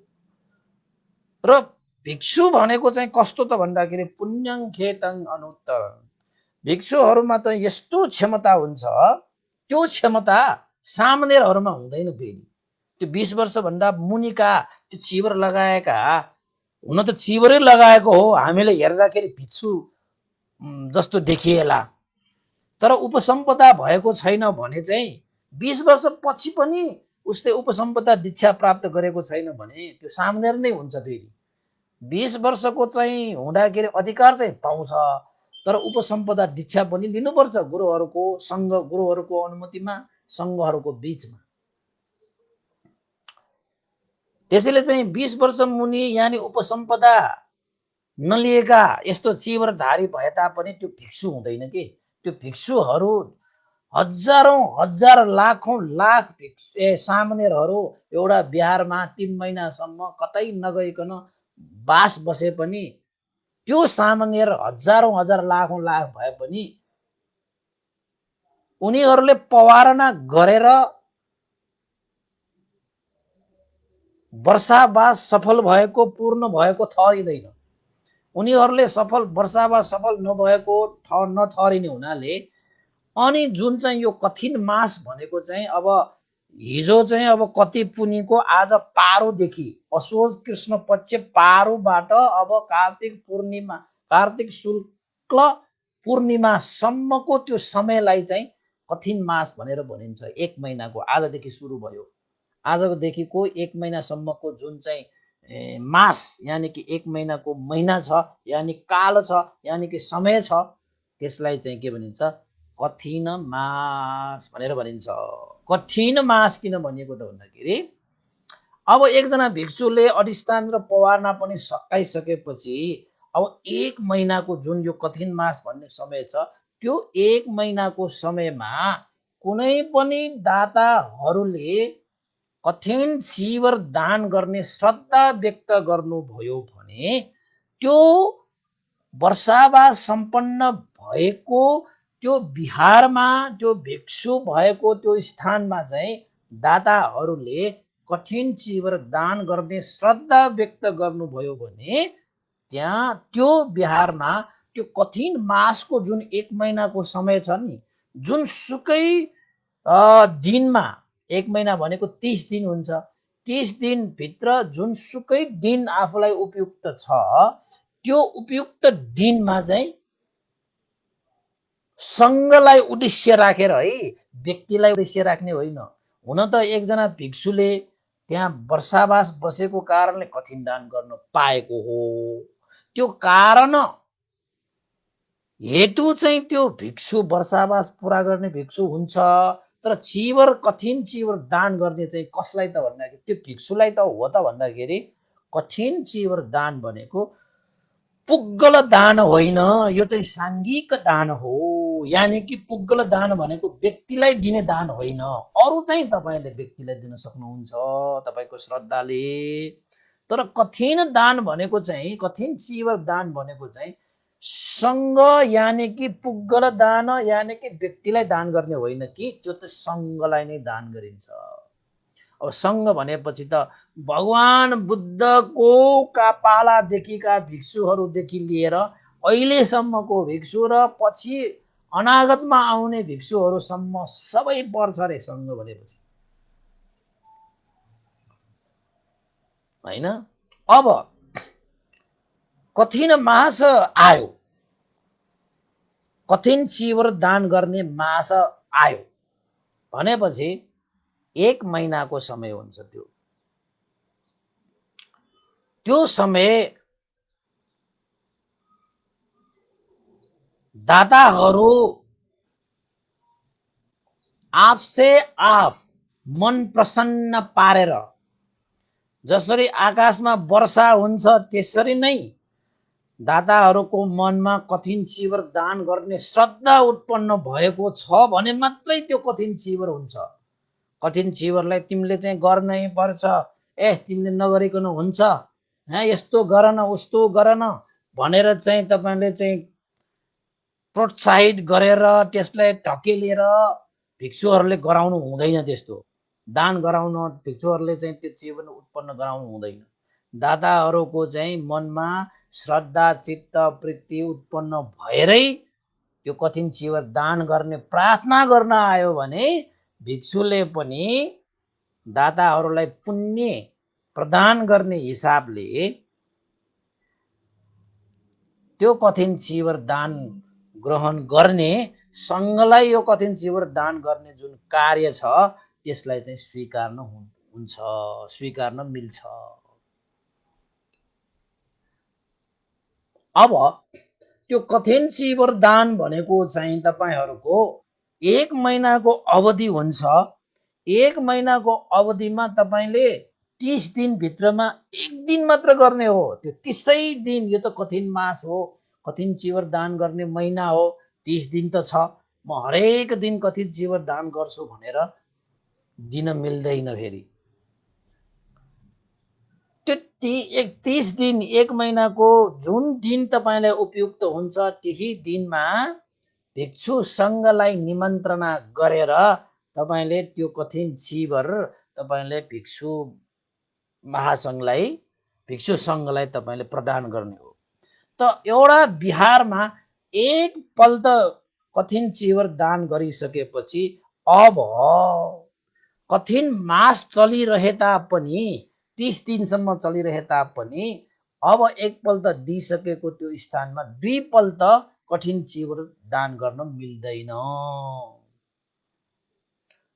त्यो बिनेले दिँदैन। त्यो गर्यो भने त्यो कठिन चिवर हुँदैन। त्यो त आजदेखि कठिन मास चाहिँ सुरु भयो 1 महिनासम्म, र यो 1 महिनाको जुन कठिन मासमा आजै कतै बिहारमा कठिन चिवर दान भयो रे भनेपछि अझै 29 दिन त फेरि कठिन मास चलिरहेको छ। आज कठिन चिवर दान गरेर कति पुण्य कमाए र म अब पछि पनि यही मास चलिरहेकै समयमा गर्छु भनेर भन्ने हो भने त्यो पनि मिल्दैन। एकपल्ट भइसकेको कठिन चिवर दान भइसकेको त्यो बिहारमा अब 1 वर्षसम्म अब कठिन चिवर हुँदैन। अब फेरि कठिन चिवर चाहिँ दान गर्नको निमित्त फेरि अर्को वर्ष वर्षावास बसेर भिक्षुहरूले वर्षावास पुरा गरेर दाताहरूको मनमा कठिन चिवर दान गर्ने श्रद्धा उत्पन्न भएर अनि मात्रै फेरि सङ्घहरूको निमन्त्रणा गरेर अनि मात्रै हामीले चाहिँ कठिन चिवर दान गर्न सकिन्छ, होइन? त यो कठिन मासमा चाहिँ हरेक ठाउँमा भिक्षुहरू चाहिँ अब होइन, पहिला चाहिँ एकै ठाउँमा बसिरहेका भिक्षुहरू पनि उपासक उपासिकाहरूलाई चाहिँ धर्मको रस पान गराउनु पर्छ, धर्म प्रचार गराउनु पर्छ, आफूहरू पनि धर्मको अभ्यास गर्नुपर्छ भनेर भिक्षुहरू छरेर चाहिँ हरेक ठाउँमा चाहिँ वर्षावास बस्न जान्छ। यो वर्ष पनि धेरै ठाउँमा कोरोना भए पनि धेरै ठाउँमा चाहिँ भिक्षुहरू वर्षावास बस्न गएका थिए।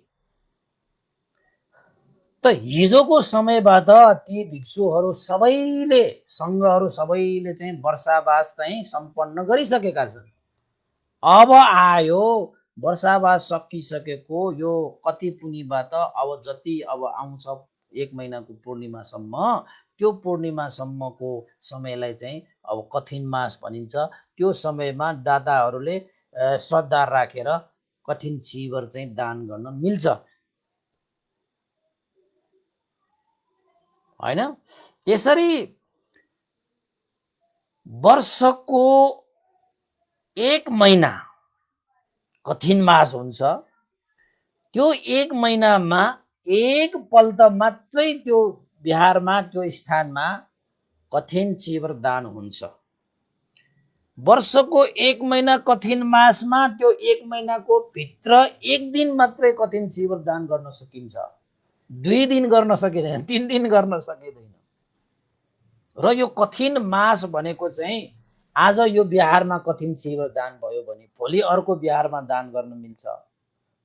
पछि फेरि अर्को बिहारमा ठाउँमा जहाँ चाहिँ भिक्षुहरू वर्षावास बसेका छन्, भिक्षुहरू नै चाहिन्छ है, यहाँ अरू कुनै पनि हुँदैन। त्यहाँ अनागारिका बसेर वर्षावास हुँदैन, त्यहाँ कठिन चिवर हुँदैन, सामनेर बसेर त्यहाँ कठिन चिवर हुँदैन, त्यहाँ वर्षावास हुँदैन। त्यहाँ चाहिँ उपसम्पन्न भएका सङ्घबाट उपसम्पदा दीक्षा प्राप्त गरेका भिक्षुहरूले नै वर्षावास बसेको हुनुपर्छ। त्यसैले भिक्षुहरू भनेको त्यत्रो महत्त्व हुन्छ। भिक्षु बन्नको निमित्त त्यत्तिकै आफूले चिवर लगाएर केस खौरेर हुँदैन तपाईँको। एउटा सङ्घहरूको बिचमा सङ्घहरूले कर्म वाचा भनेर पढ्छन् कि त्यो भिक्षु बन्ने विधिहरू तपाईँहरू पनि कहिलेकाहीँ दुर्लभ प्रवज्या हुनुभएको छ भने थाहा पाउँछ। अब सामने भएर मात्र त्यो कुरा थाहा हुँदैन। भिक्षु नै हुनुपर्छ। भिक्षु हुने अर्कै किसिमको हो। त यसरी 1 महिनाको यो अवधिमा नेपालमा अधिराज्यभरि एक ठाउँमा यो ठाउँमा त्यो ठाउँमा यताउता हैन गर्दा गर्दै 1 महिनासम्म चाहिँ कठिन मास भनेर चल्छ, कठिन उत्सव चाहिँ चल्छ। तर एउटा बिहारमा एउटै वर्ष 2 पल्ट कठिन गर्न हुँदैन, 2 पल्ट कठिन उत्सव मनाउनु हुँदैन। र यो पुण्यको जुन कार्य छ, कठिन भनेको चिज महाकुशल 8 वटा महाकुशलहरू मध्येमा सबभन्दा ठुलो, सबभन्दा उत्तम 1 नम्बरको कुशल पुण्य हो भनेर उल्लेखित पनि पाइन्छ। त्यसैले कठिन दान गर्नु भनेको चाहिँ अष्टमहाकुशल मध्येमा सबभन्दा नम्बर 1 को महाकुशल हो भनेर पनि हामीले बुझ्नु आवश्यक छ। र उपासक उपासिकाहरू सके त आफूहरूले नै त्यस्तो कठिन दाता भएर चाहिँ महाकुशल सम्पन्न गर्ने हो।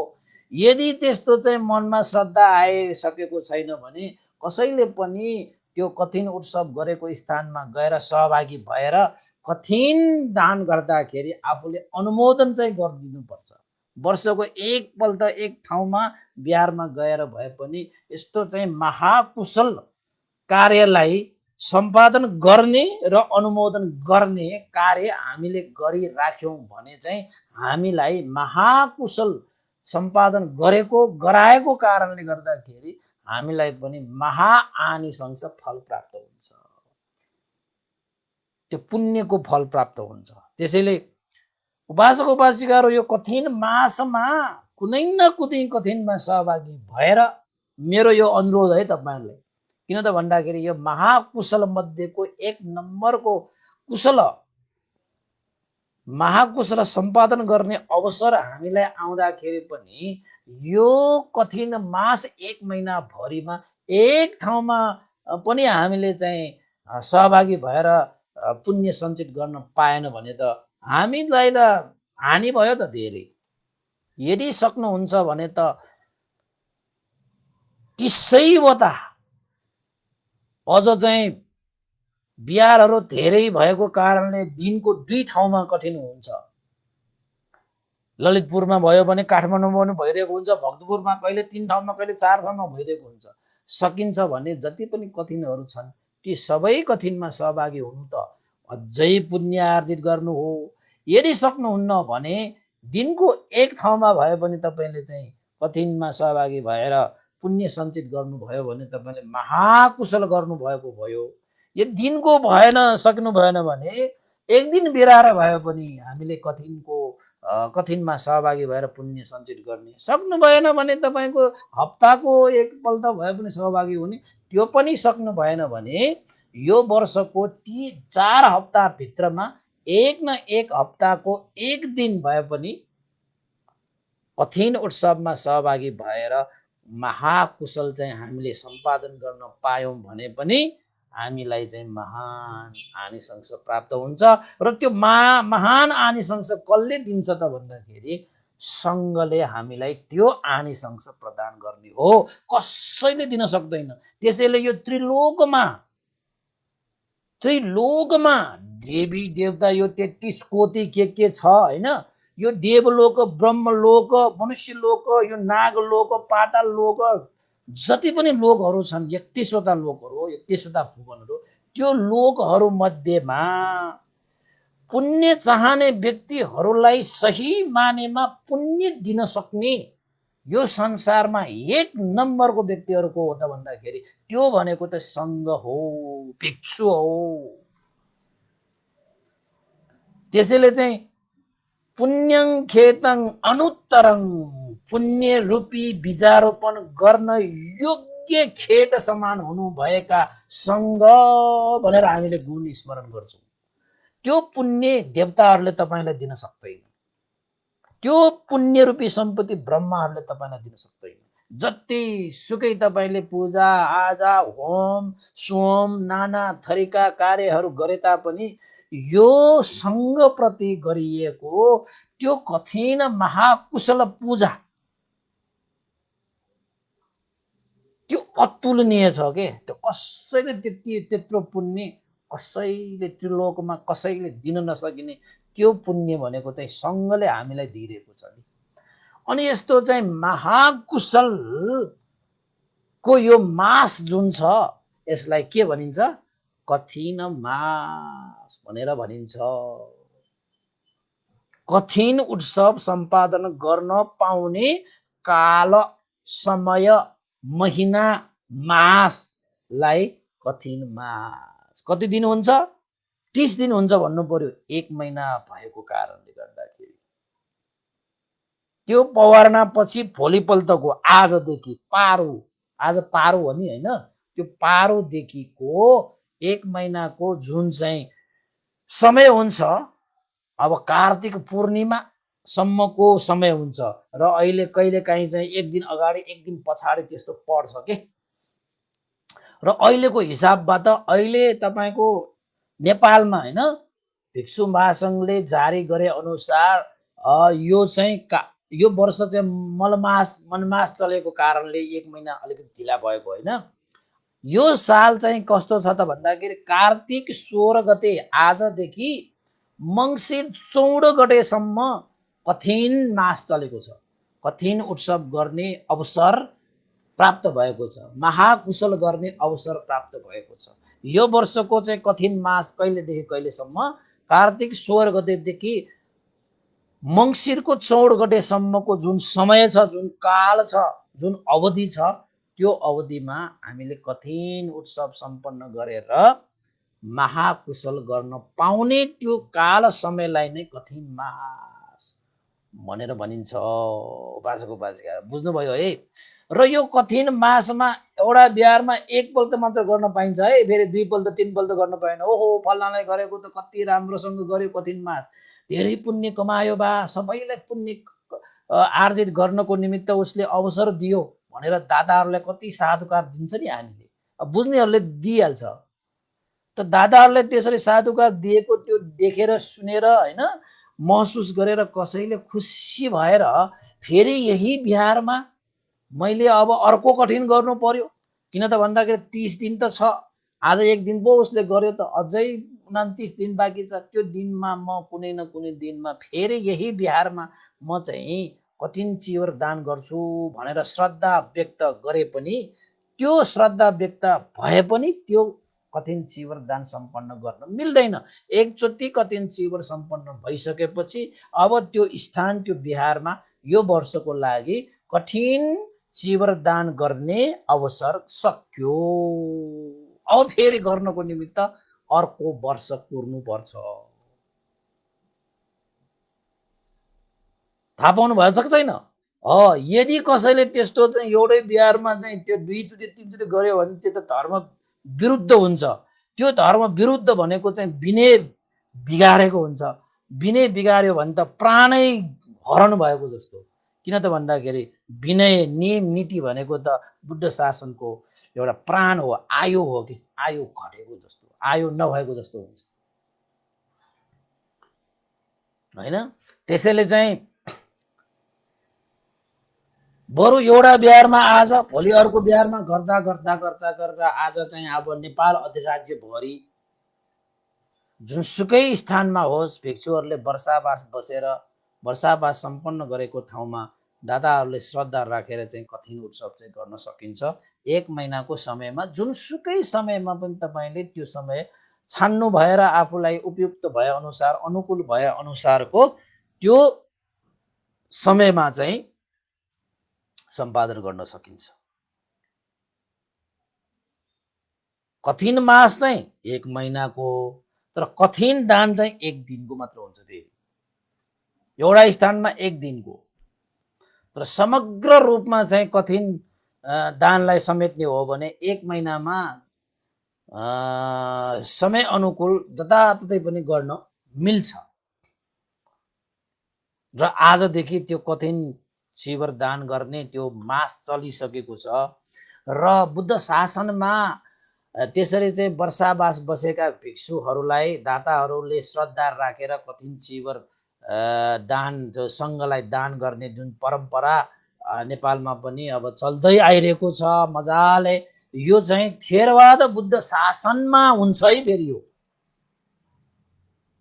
जस्तै अब नेपालमा पनि थेरवाद बुद्ध शासनमा भिक्षु भएका श्रमण श्रावक, अब तपाईँहरूले चाहिँ यानहरूको कुरा गर्दाखेरि श्रावक यान भनिन्छ। अब श्रावक यान भनेको चाहिँ थेरवादी परम्परामा मात्रै यस्तो चाहिँ कठिन वर्षावास बसेर कठिन चिवर उत्पन्न गर्ने, कठिन दान गर्ने परम्परा चाहिँ चल्दै आइरहेको छ।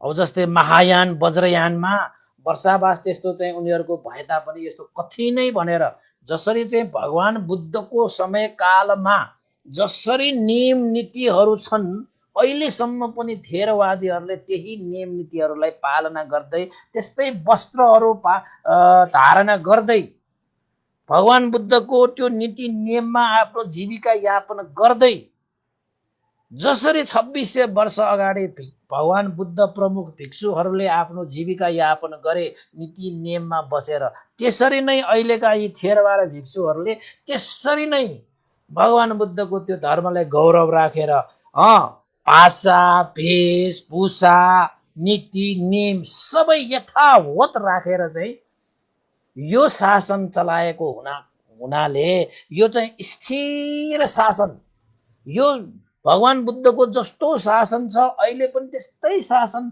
स्थिर, त्यसमा हलचल नआउने किसिमले नीति नियममा भाषा भेषमा कुनै पनिमा चाहिँ हलचल नहुने गरी स्थिर अटल मजबुत भएर अहिलेसम्म चाहिँ चल्दै आएको यो थेरवाद शासन यानि कि श्रावक यान, भगवान बुद्धको श्रावकहरूको बाटो मार्ग, यसलाई थेरवादी भनेर भनिन्छ।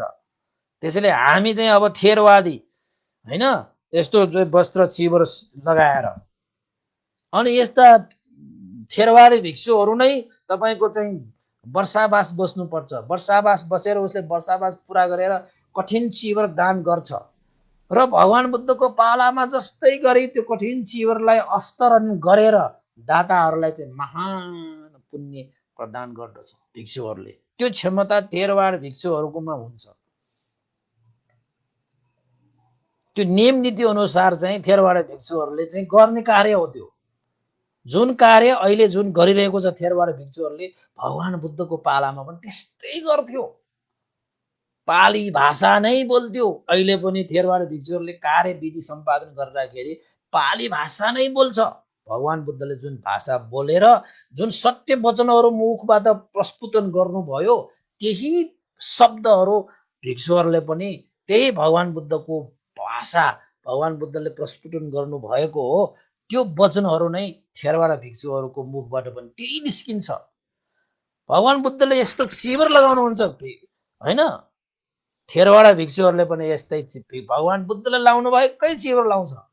भगवान बुद्धले बनाउनु भएको जुन नीति नियम छ त्यही नीति नियममै बस्छ। त्यसैले त थेरवादी यानि थेर भनेको स्थिर हलचल नभएको नीति नियममा खानपिनमा होइन। अब भिक्षुहरूलाई थेरवाडा भिक्षुहरूले चाहिँ बेलुका खानु हुँदैन। कसैले बेलुका खान्छ भने त्यो थेरवाडा भिक्षुको नियम विपरीत भयो। त्यो तपाईँले देख्नु भएछ भने भन्नुहोस् भिक्षुहरूलाई, ए तपाईँले त बेलुका खानुभयो भनेर चाहिँ। तर चाहिँ थेरवाडा भिक्षुहरू चाहिँ त्यो बेलुका खाँदैन उनीहरू। अब चाहिँ विकाल भोजन वेरमणि भनेर चाहिँ भिक्षुहरू आफैले त उपासकहरूलाई चाहिँ हे उपासकहरू विकाल भोजन नगर्नु, यो अष्टशीलमा पर्छ भनेर चाहिँ देशना गरिरहेको हुन्छ। देशना गर्नु पनि पर्छ। अष्टशील दिन आउने उपासक उपासिकाहरूलाई त भिक्षुहरूले त्यो शील दिन्छ नि। 12 बजे होइन, बेकाल भनेको चाहिँ अहिलेको हिसाबबाट 12 बजे पछाडि भोजन सेवन नगर्ने शिक्षालाई पालन गर्छु भनेको त्यो।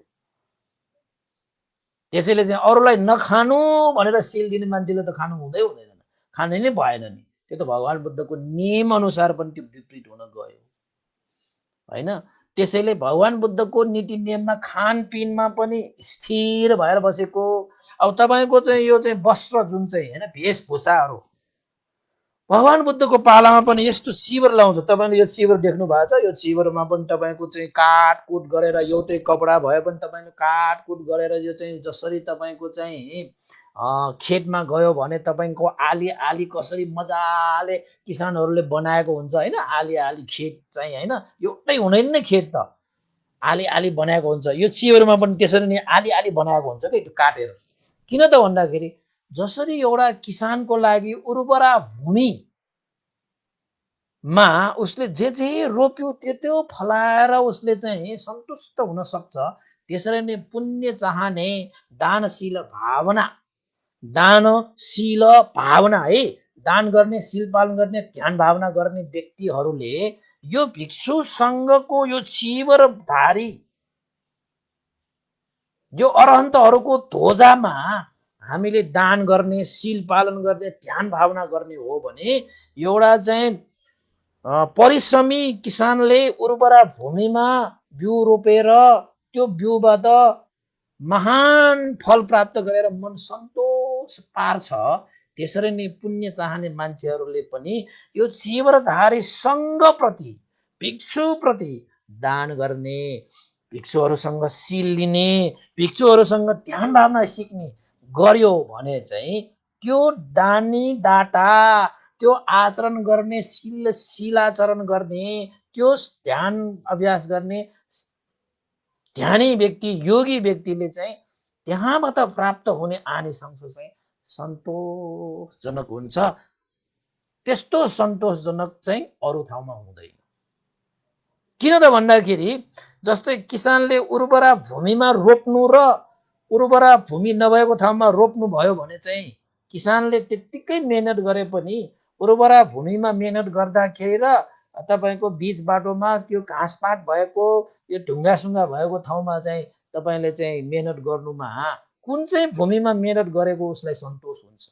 हुन त मेहनत अनुसार केही त फल्ला, तर सन्तोषजनक रूपमा त्यो फल्नको निमित्त त उर्वरा भूमि चाहियो नि किसानको लागि। त्यसैले त किसानले चाहिँ बार बार घाँसपातहरू चाहिँ काटेर आगो बालेर मलजल राखेर पानी राखेर जमिनलाई उर्वरा गरिरहने हो।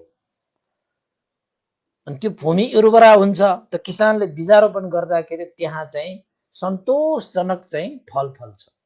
त्यसैले भगवान बुद्धको धर्म विनय अनुसार भिक्षुहरूले पनि त्यो धर्म विनय नियम नीतिहरू पालन गरिरहेको कारणले गर्दाखेरि भिक्षुहरू आफैमा एउटा उर्वरा भूमि हो कि पुण्य धर्म सञ्चित गर्ने उर्वरा भूमि हो कि भिक्षुहरू भनेको।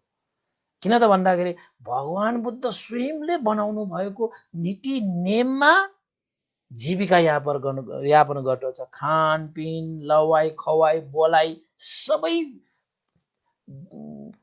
कहीँ कतै पनि हलचल नभइकन स्थिर रूपमा, ठेर भनेको स्थिर भनेको स्थिर रूपमा त्यही नीति नियममा बसेर अहिलेसम्म 2600 वर्ष है अगाडिदेखिको हो यो नीति नियम अहिलेसम्म पालन गरेर वस्त्र पनि यस्तै लगाएको छ, वचन पनि त्यस्तै बोलेको छ, खानपान पनि त्यस्तै गरिरहेको छ हैन, अध्ययन अभ्यास पनि त्यस्तै गरिरहेको छ। भगवान बुद्धले जुन चाहिँ शीलको अभ्यास गर्नुहुन्छ अहिले पनि भिक्षुहरू थेरवाड भिक्षुहरूले त्यही शीलको अभ्यास गरिरहेको छ। भगवान बुद्धले जुन समाधिको अभ्यास गरिरहनु भएको छ यो भिक्षुहरूले पनि त्यही समाधिको अभ्यास गर्नुहुन्छ। त्यसैले त म तपाईँलाई भगवान बुद्धको समाधिको अभ्यास गर्ने हो भने भिक्षुहरूसँग सिक्नुहोस्। भगवान बुद्धलाई चाहिँ जुन चाहिँ शील चारण गर्ने हो भने भिक्षुहरूसँग शील दिनुहोस्। ध्यान भावना गर्ने हो भने भिक्षुहरूसँग ध्यान भावना गर्नुहोस्। त्यसमा हलचल गर्दैन कि आफ्नो समय अनुकूल थेरवाड भिक्षुहरूले त्यसलाई चाहिँ यताउता चाहिँ आकार दिँदैन कि। त्यसैले त थेरवाडी भनेको त स्थिर के हलचल नभइकन। हामी यदि साँच्चै के भगवान बुद्धको अनुयायी, भगवान बुद्ध प्रति श्रद्धा राख्ने, भगवान बुद्धको भाषा भेष नीति नियम शिक्षा आचरण भावना अभ्यासलाई चाहिँ गौरव राख्ने हो भने थेरवाद हो। थेरवादले तपाईँहरूको लागि अहिले आजभन्दा 2600 वर्ष अगाडि भगवान बुद्धले यो त्रिलोकलाई उद्धार गर्नुभएको शील समाधि प्रज्ञाको अभ्यास थेरवाड भिक्षुहरूले अहिलेसम्म पनि इक धिक भनेको मतलब यताउता हलचल नहुने गरी जसरी हिमाल अटल रूपमा चाहिँ धसिरहन्छ होइन, जतिसुकै आँधी हुरी आए पनि हिमाल भनेको त हिमाल हो, अतल अचल भए जस्तै थेरवादी भिक्षुहरू पनि अहिले 2600 वर्षसम्म 2500-2600 वर्षसम्म पनि भगवान बुद्धको नीति नियम लवाई खुवाई बोलाइमा अटल अचल भएर बसिरहेको छ हैन। त्यसैले उहाँहरूको चाहिँ नीति नियमहरू छ।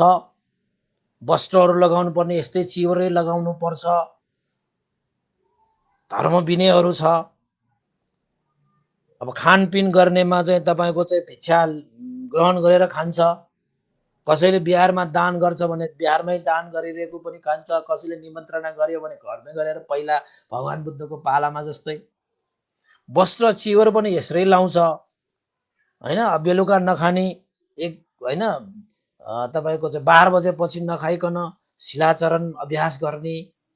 अनि भगवान बुद्धले जुन बेला चाहिँ सतीपत्थान विपස්සना ध्यान भावना उहाँले सतीपत्थान सूत्रको आधारमा देशना गर्नुभएको जुन भगवान बुद्धले देशना गर्नुभएको ध्यान भावना छ त्यही ध्यान भावनालाई थेरवाडी भिक्षुहरूले त्यही ध्यानलाई चाहिँ निरन्तरता गरेको हुन्छ।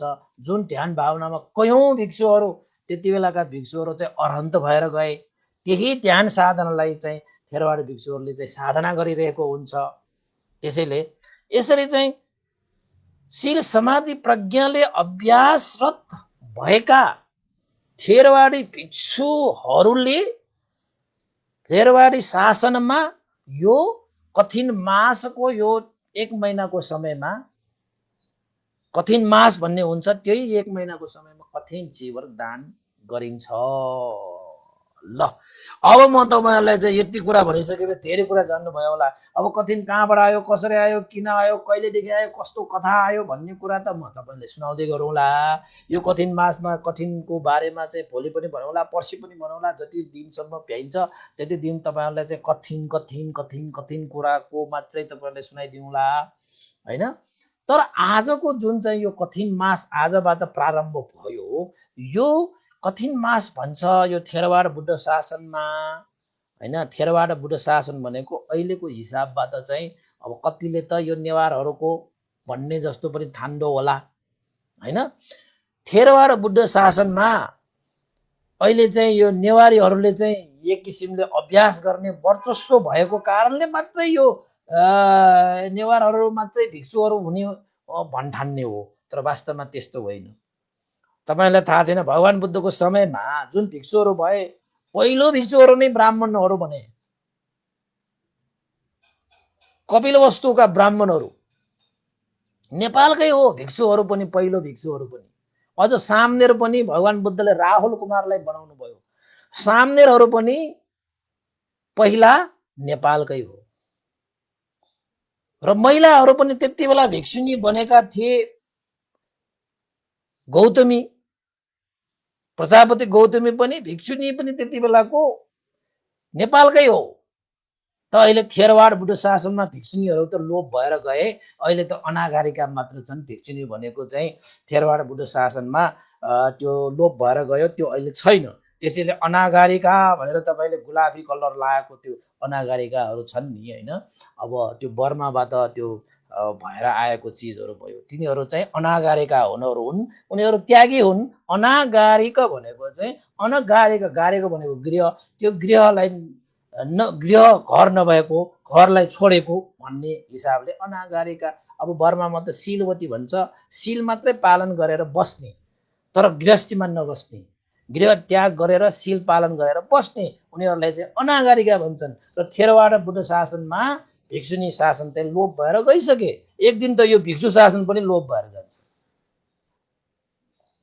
भिक्षुहरू त लोप भएर जान्छ। अब त्यो त समय परिस्थिति अनुसार त्यो हुने क्रमहरू त हुन्छ होइन। र पुनः त्यो चाहिँ अब त्यसलाई चाहिँ फेरि चाहिँ बिजारोपण गर्नको निमित्त त भगवान बुद्ध नै आउनुपर्छ। यो भगवान बुद्धले बनाएको शासन हो, हामीले चाहेर हामीले मन परी बनाएको शासन पनि होइन। थेरवाड शासन भने त्यस्तो होइन। त्यसैले चाहिँ भिक्षुहरू पनि नेपालकै, सामनेर पनि नेपालकै। त्यति बेला चाहिँ अब भिक्षुनी भनेकाहरू, भिक्षुनी बन्नुलाई सामनेरै बन्नुपर्छ होइन। अब तिनीहरू सबै चाहिँ नेपालकै थियो पहिला। तर अहिले चाहिँ यसो हेर्दाखेरि चाहिँ नेपालमा अब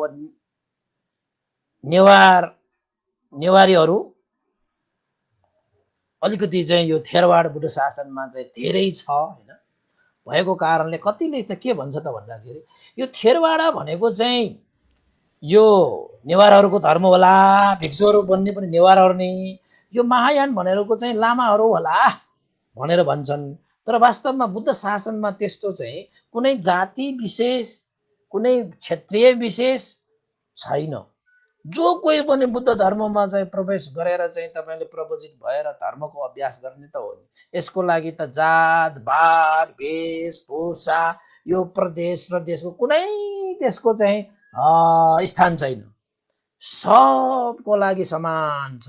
नेवारै होस्, ब्राह्मणै होस्, क्षेत्रीय होस्, लामाहरू होस्, मगरहरू होस्, गुरुङहरू होस्, जो कोही पनि जोसँग चाहिँ धर्म चेतना छ तिनीहरूले चाहिँ थेरवाडमा पनि चाहिँ भिक्षु बन्न सकिन्छ। अब कसैले श्रद्धा छ भने चाहिँ महायानमा पनि बस्न सकिन्छ। त्यो आफ्नो चाहिँ विषयवस्तुहरू भयो। तर यो चाहिँ नेवारहरूको, यो चाहिँ लामाहरूको भन्ने चाहिँ त्यो हुँदैन। लामाहरूकोमा पनि त्यो त्यस्तो हुँदैन। हामी नेवारहरू पनि कति लामाको भनेर चाहिँ होइन महायानमा गएकाहरू पनि छन्। अब थेरवाड बुद्ध शासनमा पनि नेवारहरू मात्र होइन, धेरै ब्राह्मणहरू, क्षेत्रीयहरू, मगरहरू, गुरुङ थुप्रो छन् त त्यो अभ्यास चाहिँ अब भइरहेको पनि छ होइन। तर चाहिँ अब थेरवादी होइन भिक्षुहरूले चाहिँ यो वर्षावास 3 महिना बसेर पूर्ण रूपमा वर्षावास सकिसकेपछि 1 महिनाको कठिन मास चल्छ। जुन कठिन मास चल्ने भनेको चाहिँ थेरवाड बुद्ध शासनमा त्यो कठिन मास भन्ने हुन्छ। र कठिन चिजहरू उत्पन्न गर्ने भनेको पनि थेरवाड भिक्षुहरू सङ्घहरूको शासनमा त्यो परम्परा चाहिँ अहिलेसम्म पनि, जसले भगवान बुद्धको समयमा त्यो परम्परा थियो, अहिलेसम्म पनि थेरवाडी परम्परामा त्यो जीवित नै रहेको छ। र आजसम्म पनि यो आजको दिनबाट चाहिँ थेरवाड बुद्ध शासनमा 1 महिनाको कठिन मास चलेको छ। कठिन काल भनिन्छ, कठिन मास भनेर भनिन्छ। र यो समयमा चाहिँ कठिन चिवर दान गरेर महाकुशल अष्ट महाकुशलको सबभन्दा नम्बर 1 अष्ट महाकुशल चाहिँ हामीले सम्पादन गर्न सकिन्छ। यसको मतलब के हो त भन्दाखेरि पुण्य आर्जित गर्ने सुवर्ण मौका, यानि कि पुण्य मास भनेर पनि यो कठिन मासलाई हामीले व्याख्या गर्न सकिन्छ। किन त भन्दाखेरि अरू मासमा यस्तो कठिन पुण्य दान गरेर पुण्य आर्जित गर्ने अवसर हुँदैन। यही मासमा मात्रै पाउँछ। यस्तो चाहिँ महान पुण्य त म चाहिँ वैशाखमा गरौँला, म असारमा गरौँला, म चैत्रमा गरौँला, होइन म चाहिँ जेठकोमा गरौँला भनेर चाहिँ तपाईँले गर्न सक्नुहुन्न। यो चाहिँ समय अवधिमा नै श्रद्धा उत्पन्न गरेर पूर्ण रूपमा धर्म विनय अनुसार सम्पादन गर्नुपर्ने यो कुशल पुण्य भएको कारणले गर्दाखेरि यसलाई हामीले कठिन मासमा नै सम्पादन गर्नुपर्छ। अरू पुण्यहरू भए होइन, अरू पुण्य त आफ्नो मनमा श्रद्धा उत्पन्न हुने बित्तिकै तपाईँले चाहिँ भिक्षुहरूलाई दान गर्न सकिन्छ। भन्थे मलाई यस्तो श्रद्धा आयो, म तपाईँलाई दान गर्न चाहन्छु भन्यो भने तपाईँले दान दिन पायो। जुनसुकै समयमा पनि, जति पल्ट पनि, जस्तो चिज पनि, होइन आफूले मनले चाहेको व्यक्तिलाई दिन पायो। तर कठिन भनेको त्यस्तो हुँदैन। समय अवधि पनि त्यसमा चाहिँ हुन्छ, स्थान पनि त्यसमा हुन्छ, र सङ्ग पनि त्यसमा हुनै पर्छ। र आफूले रोजेको, आफूले चिनेको भिक्षुलाई दिने भनेर दिन पनि मिल्दैन। त्यो त सङ्गलाई उद्देश्य राखेर दिने। त्यसैले चाहिँ यो कठिन दान, कठिन मास भनेको चाहिँ विशेष प्रकारको छ कि, विशेष प्रकारको छ। अरू भए त तपाईँलाई कति सजिलो, तर कठिन चाहिँ सजिलो छैन। त्यसैले त कठिन भनेको तपाईँलाई कठिन होइन, कठिन हो। कठिन भनेको त गाह्रो साह्रो भन्ने हुन्छ। तर त्यो कठिन होइन क्या, ठपडी ठ होइन के, कठिन हो। कठिनको अर्थ के हो त भन्दाखेरि तपाईँको चाहिँ मजबुत, दरिलो, अटल अचल भएको पुण्य सम्पादन गर्ने उत्सव, त्यसलाई चाहिँ कठिन उत्सव भनेर भनिन्छ। र यो कठिन मासमा त्यो कठिन उत्सव गर्न मिल्छ। र यो कठिन मास भनेको चाहिँ दरिलो, मजबुत, होइन बलियो, अचल अटल खाले पुण्य सम्पादन गर्न पाउने, पुण्य सम्पादन गर्ने अवसर भएको मास भएको कारणले कठिन मास भनेको। र कठिन उत्सव भनेको पनि के भयो त, अब अरू पुण्यहरू भन्दा पनि दरिलो, बलियो, मजबुत, अचल अटल भएको पुण्य सम्पादन गर्ने उत्सव भएको कारणले कठिन उत्सव भनेको। त कठिन त्यो चिवर कसरी भयो त भन्दाखेरि जुन तपाईँले चाहिँ कठिन चिवर दान गर्नुहुन्छ त्यो अरू चिवर जस्तो त्यसरी चाहिँ दान गर्न मिल्दैन। त्यो चिवर उत्पन्न पनि हामीले चाहिँ अरू चिवर भए त तपाईँले चाहिँ सिलाएर तपाईँले तुरुन्त दान गर्नु मिल्छ। तर कठिन चिवर दान भनेको चाहिँ त्यसरी तपाईँले मन परी त्यसरी दान गर्न मिल्दैन। त्यो कठिन चिवर पनि त्यत्तिकै उत्पन्न पनि हुँदैन। भिक्षुहरूले धर्म, विनय, नीति, नियममा बसेर पूर्ण रूपमा चाहिँ सफल पारेर अधिष्ठान गरेर पवारना गरेर, होइन, र उपासक उपासिकाहरूको मनमा पनि आकाशमा वर्षा भएको जस्तो श्रद्धा उत्पन्न भइसकेपछि मात्रै उत्पन्न हुने चिवर हो त्यो, त्यत्तिकै उत्पन्न हुने चिवर होइन। त्यसैले त्यो चिवर पनि अटल छ, अचल छ, मजबुत छ, बलियो छ, एकदम कसिलो दरिलो छ के त्यो चिवर। किन त भन्दाखेरि त्यो चिवरमा चाहिँ विभिन्न धर्म, विनय, नीति, नियम, अधिष्ठान, पवारनाहरू त्यसमा चाहिँ कसिएर बनेको हुन्छ के, जसरी डोरी कसिएर बसेको हुन्छ नि त। एउटा फुवाहरू, धागोहरू चाहिँ एक आपसमा कसिसकेपछि चाहिँ त्यो डोरी बन्छ, क्या मजबुत डोरी बन्छ नि। हो त्यसरी नै चाहिँ कठिन चिवरमा पनि त्यस्ता नीति, नियम, विनय, धर्महरू चाहिँ कसिएर डोरी जस्तो मजबुत बनेको कारणले गर्दाखेरि त्यो चिवर अरू चिवर जस्तो होइन। यो लागेको चिवर जस्तो त होइन। त्यो चिवर उत्पन्न हुनको निमित्त त्यस्तो दरिलो मजबुत अतल अचल धर्म विनय जोडिएर बसेको हुनाले त्यो उत्पन्न त्यो मजबुत किसिमको त्यो चिवर भएको कारणले कठिन चिवर भनेर भनिन्छ उपासक उपासिकाहरू।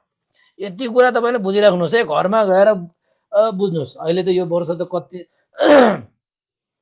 तपाईँको चाहिँ कठिन उत्सवमा गएर चाहिँ यत्रो लामो देशमा पनि सुन्न पाइँदैन, त्यहाँ त फेरि चाहिँ विभिन्न कार्यक्रमहरू पनि होला होइन।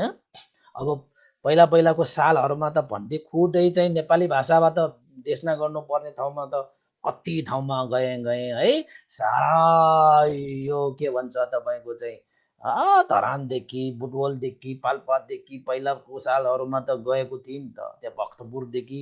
अहिले पनि त अब भक्तपुरमा पनि भनिएको छ, तर यस्तो परिस्थिति छ कोही अब घर यो चाहिँ बिहारबाटै यो फेसबुक लाइभमै देशना गरौँ जस्तो लाग्छ मलाई त है। अब यताउता जाउँ, अब समय परिस्थिति कस्तो के छ थाहा हुँदैन। फेरि गाडीको व्यवस्था त्यस्तै हो, गाह्रो न गाह्रो है, मान्छेहरूको कोच्चा कोच भिरमभिर हुन्छ, अलिकति गाह्रो चाहिँ हुन्छ। त्यसैले चाहिँ अब आजको दिन चाहिँ मैले कठिन मास सुरु भइसकेको छ र कठिनको विषयमा अझै म थप तपाईँहरूलाई कथा कठिनको विषयमा चाहिँ विभिन्न धर्म विनयहरू म फेरि प्रस्ताउँछु। आजलाई मैले यो कठिन मास चाहिँ सुरु भयो है।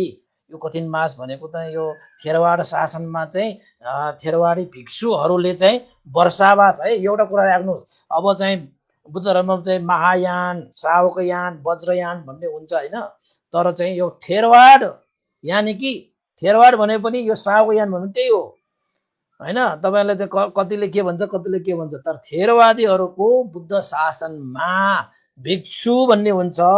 त्यो चाहिँ सङ्घहरूले उपसम्पदा गरेका व्यक्तिहरू, तिनीहरू कुनै बिहारमा वर्षावास 3 महिनासम्म धर्म विनय अनुसार पूर्ण हुने गरी बसिसकेपछि उनीहरूको वर्षावास पूर्ण भएको भोलिपल्ट आज पारोदेखि तपाईँको 1 महिनाको जुन समय अवधि छ त्यसलाई कठिन मास भनिन्छ। र दादाहरूको श्रद्धाले त्यो कठिन मासमा महाकुशल भनेर भगवान् बुद्धले 8वटा महाकुशलहरूको देशना गर्नुभएको छ। पछि म तपाईँलाई 8वटा महाकुशलको पनि देशना गरौँला होइन। के रहेछ त अष्ट महाकुशल भनेको त्यो पनि म देशना गरौँला। अब हामी 2-3 दिनसम्म यो कठिनको चर्चा गर्छौँ होइन। आज चाहिँ हामीले साह्रै गर्दा चर्चा गरिसक्यौँ। त यो कठिन मासमा तपाईँले कठिन दान अष्ट महाकुशलको सबभन्दा श्रेष्ठ उत्तम कुशल सम्पादन गर्ने अवसर अवधि काललाई चाहिँ कठिन मास भनेर भनिन्छ। र यो कठिन मास भनेकोमा पनि कठिन महाकुशल सम्पादन गर्दाखेरि पनि त्यो 30 दिनभित्रमा 1 महिनाको समय अवधिमा एकपल्ट मात्र गर्न पाउँछ है। फेरि तपाईँले एउटा ठाउँमा एकपल्ट, तर तपाईँले चाहिँ यता पनि गर्ने उता पनि गर्न पनि सक्नुहुन्छ, तर एउटा ठाउँमा एकपल्ट मात्र गर्न पाउँछ। त्यस्तो होइन। अब चाहिँ फेरि तपाईँले श्रद्धा उत्पन्न गरे पनि फेरि दोहोऱ्याएर त्यो स्थानमा चाहिँ कठिन गर्न नसकिने, यो महिनालाई छोडेर अर्को महिनामा गरौँला भनेर पनि नपाइने, यो वर्षावास बस्ने भिक्षुलाई मात्रै म दिन्छु भन्न पनि नपाइने, यो साङ्घिक दान भएको कारणले सङ्घलाई दिनुपर्ने, यो काल दान समय अवधिमा नै गर्नुपर्ने, यो स्थान जुन स्थानमा वर्षावास बसेको छ त्यही स्थानमा कठिन दान गर्नुपर्ने। अब एउटा स्थानमा कठिनमा बसेर चाहिँ तपाईँलाई मन लागेको ठाउँमा गएर कठिन दान गरेर हुँदैन। अब यो म श्री सिद्धि मङ्गलमा वर्षावास बसेछु भने यही बिहारमा कठिन दान गर्नुपर्छ। तपाईँको जता पायो त्यति गरेर चाहिँ त्यो चाहिँ स्थान सहगत पनि हुनुपर्छ। त्यो स्थानबाट मिलेन भने पनि त्यो दान हुँदैन। अब वर्षावास बस्ने पोखरामा कठिन उत्सव गर्ने यता आएर गरेर त भएन नि। जहाँ वर्षावास बस्दाखेरि तपाईँको चाहिँ एरिया हुन्छ कि त्यहाँ क्षेत्रफल हुन्छ कि त्यहाँ यो बिहार इमस्मिङ बिहारे भनेपछि यो बिहारको जुन एरिया छ त्यहाँ वर्षावास बसेको हो क्या वास्तवमा। हो त्यसरी चाहिँ कठिन दान हुनै पर्ने। त्यसको लागि एकजनालाई दिने होइन, सङ्घलाई नै निमन्त्रणा गरेर दिनुपर्ने। र त्यहाँ कठिन चिवर दान भनेको कसैले गर भनेर चाहिँ अरू दानहरू जस्तो होइन। आफ्नै हृदयमा त्यो श्रद्धा उत्पन्न गरेर आकाशबाट वर्षा भएको जस्तो मनमा पनि श्रद्धाको वर्षा हुनुपर्ने हो। त्यस्तो दान भनेर पनि कठिन दानलाई बुझ्नुपर्छ र त्यो दान यो कठिन मासमै हुनुपर्छ। र त्यस्तो धर्म विनय नीति नियम बलियो मजबुत उर्वरा रूपमा भएको कारणले गर्दाखेरि त्यो समय त्यो काल त्यो दान गर्यो भने दाताहरूको लागि यो महान कुशल कर्म हुन्छ र दाता जो पनि बन्न सक्छ, मनुष्य देवता बन्न सक्छ भनेर लेखेको छ। मनुष्यहरू पनि दाता बन्न सक्छ, देवताहरू पनि। कुनै कुनै बेलामा त देवताहरू पनि आएर गर्न चाहन्छन् भन्ने पनि लेखेको छ होइन। त्यसैले चाहिँ अब देवताहरू आएर त गर्ला जस्तो त लाग्दैन। उनीहरूले पनि अब यस्तो मनुष्य लोकमा आएर के गर्ला र भन्नेहरूलाई त प्रार्थना गर्न आउनु पर्यो। अब दाताहरू चाहिँ अब तपाईँको जो कोही पनि हुनसक्छ, केटा पनि हुनसक्छ, केटी पनि हुनसक्छ, बच्चा पनि हुनसक्छ, बुढा पनि हुनसक्छ। अब यहाँसम्म चाहिँ श्रमण पनि हुनसक्छ, श्रमणहरू पनि दाता बन्न सकिन्छ भनेर पनि उल्लेखित पाइन्छ। अब कतै कतै त्यस्तो भएको पनि छ, नेपालमा पनि धेरै ठाउँमा भएको छ। अब हुन त अब चाहिँ दाताहरूको दान गर्ने दाताहरूले प्राय चाहिँ यसलाई चाहिँ अब महत्त्व दिएर चाहिँ गर्ने भइहाल्यो होइन। अब यो भिक्षुहरू भनेको त पुण्य प्रदान गर्ने खेत हो के यो। अब कहीँ कहीँ त्यस्तो उल्लेखित पनि पाइन्छ भन्न खोजेको मात्र मैले तपाईँलाई चाहिँ यो जानकारी मात्र गरेको। अब हुन त अब चाहिँ ग्राहक होइन, जुन चाहिँ अब पुण्य दिने व्यक्तिहरू त भिक्षु भइहाल्यो, त्यो पुण्य आर्जित गर्ने चाहिँ उपासक उपासिकाहरू हुन्छन् प्राय होइन। त्यसैले चाहिँ आजको दिनबाट 1 महिनासम्म यो पुण्य मास चलेको छ। पुण्य आर्जित गर्नको निमित्त सहभागी भइदिनुहोस् सकिएको ठाउँमा है। फेरि तपाईँको यस्तो समय भएको कारणले अब यस्तो कोरोनाको कहर नभएको भए त पुण्य आर्जित गर्नुको लागि चाहिँ अब सहभागीको लागि चाहिँ आह्वान गरिन्थ्यो, निमन्त्रणा कार्डै छापेर चाहिँ फल्ना फल्ना दिनमा फल्ना फल्ना दादाहरूले चाहिँ कठिन दान गर्ने चाहिँ श्रद्धा व्यक्त गर्नुभएको छ, पाल्नुहोस् है भनेर निमन्त्रणा कार्ड नै दिन्थे। अब यो वर्ष त कठिन भयो भने कति उपासक उपासिका आउँछु भनेर भनेको थियो। अब के गर्ने, अब यो समय यस्तो भएको कारणले गर्दाखेरि भन्तेको बिहारमा त कठिन त अब औपचारिक रूपमा मात्रै सीमित हुने भयो, उत्सवको रूपमा चाहिँ नहोला यो वर्ष पनि है। अब अर्को वर्ष छँदैछ, अर्को वर्ष चाहिँ हामी सम्पन्न गर्ने छौँ होइन। त्यसैले उपासक उपासिकाहरूलाई चाहिँ अब समय सापेक्ष रूपमा चाहिँ अब धर्म देशनाहरू यो जातक अटकटा यो चाहिँ धम्पटदेखि लिएर तपाईँको चाहिँ विधम्म ध्यानहरू धेरै कुराहरू सुनाएँ होइन। 223 भाग पुग्यो। आजको दिन चाहिँ अब यो कठिन मास चलेको भएको कारणले गर्दाखेरि मैले कठिनकै विषयमा अलिकति जानकारी दिएँ है।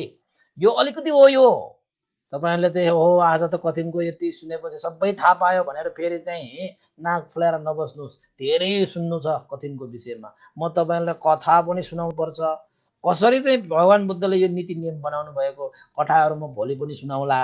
अझ यो कथाहरू यसको चाहिँ धेरै कुराहरू बाँकी छ कठिनको। त्यसैले चाहिँ भोलि पनि म चाहिँ कठिनको विषयमा अझ थप तपाईँहरूलाई प्रकाश पार्ने नै छु। त्यसको लागि चाहिँ अब डोरियो भने चाहिँ झन् स्पष्ट हुन्छ। त भन्टेको चाहिँ एउटा चाहिँ के उद्देश्य छ भन्दाखेरि जुन मैले धर्मदेशना गरेँ त्यो धर्मदेशना तपाईँले एकपल्ट फेरि दोहोऱ्याएर सुन्न नपर्ने गरी सुनाऊ भन्ने जस्तो लाग्छ कि मलाई। किन त भन्दाखेरि मैले पनि यो चाहिँ सानो बेलामा धेरै कथाहरू सुन्दाखेरि चाहिँ एकचोटि सुन्दाखेरि बुझे जस्तो लाग्छ, अनि फेरि फेरि चाहिँ त्यही कथालाई चाहिँ कुनै ठाउँमा चाहिँ प्रयोग गर्नु पर्यो भने नआएको जस्तो हुने कि फेरि फेरि सुन्नुपर्ने, फेरि फेरि पढ्नुपर्ने त्यस्तो हुन्छ। त्यसैले चाहिँ एकपल्ट चाहिँ मैले मेरो चाहिँ मनको एउटा चाहिँ भाव भन्ने नि, भाव भनौँ न अहिलेलाई, भन्तेले त्यही भएर डोराइ टेराइ भनिरहेको तपाईँलाई याद छ है। समय पनि मैले धेरै अलिकति लिएको छु है। हुन त 1 घन्टाको समय त्यही पनि म 1.5 घन्टा यस्तो 2 घन्टासम्म पनि भन्ने गरेको छु। डोराइ टेराइ भनिरहेको कारण के हो थाहा छ? मैले खुद अनुभव गरेको के एकचोटि सर्र भन्यो भने त्यो अहिले दिमागमा भएको जस्तो मात्र हुन्छ, पछि चाहियो भने त्यो कथाहरू चाहिँ अलिकति धमिलो भएर जान्छ कि। त्यसैले तपाईँहरूको लागि एकपल्ट सुनाइसकेको कथा फेरि दोहोऱ्याएर सुन्न नपरोस् भन्ने हेतुले मैले यसरी देशना गरेको कि तपाईँहरूलाई डोहोऱ्याइ ट्योहोऱ्याइ कठिन भन्ने त अहिले हाम्रो 1.5 घन्टामा कति शब्द मुखबाट निस्कियो होला, कतिपल्ट निस्कियो होला, तपाईँले याद गर्नुभयो होला। 1000 जति भयो कि है, खै भयो कि भएन त्यो त थाहा भएन।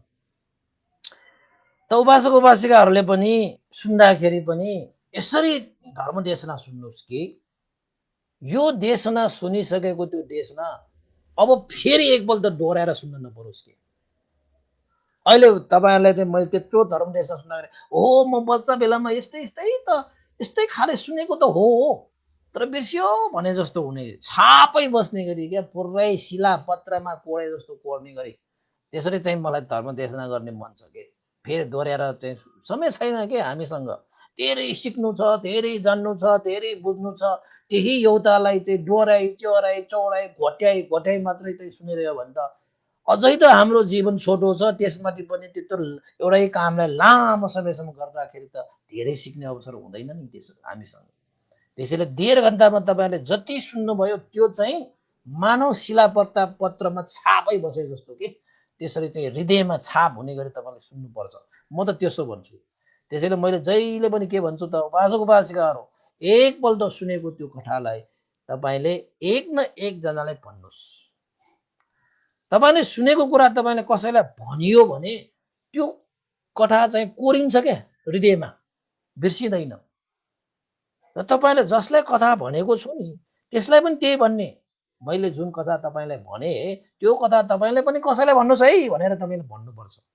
म त सबैले त्यसरी नै भन्छु। तपाईँलाई याद छ कि छैन, मैले पहिला कथा भन्दाखेरि पनि आजभन्दा 2-3 महिना 4 महिना 6 महिना अगाडि मैले त्यसरी भन्दै आइरहेको छु होइन। आज पनि मैले तपाईँलाई त्यही कुरा भनिरहेको छु कि तपाईँहरूले जुन सुन्नुभएको यो कथालाई एकपल्ट कसैलाई भन्ने प्रयास गर्नुहोस् कि, र त्यसलाई पनि त्यही भन्नुहोस्, तपाईँले पनि सुनाउनु है भनेर भनिहाल्नुहोस्।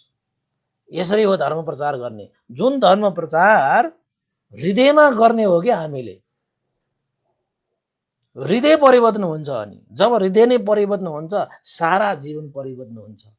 तपाईँले यो अनुहार यो शरीर चाहिँ जतिसुकै तालतुल गरेर पाउडर साउडर परिवर्तन गरेर केही फाइदा छैन। जब तपाईँको हृदय नै परिवर्तन भएको छैन भने, हृदय नै तपाईँको शुद्ध छैन भने यो जतिसुकै राम्रो पारोस् जतिसुकै के पारोस् भने जस्तो पैसाको मात्रै तपाईँको खर्च हुन्छ होइन।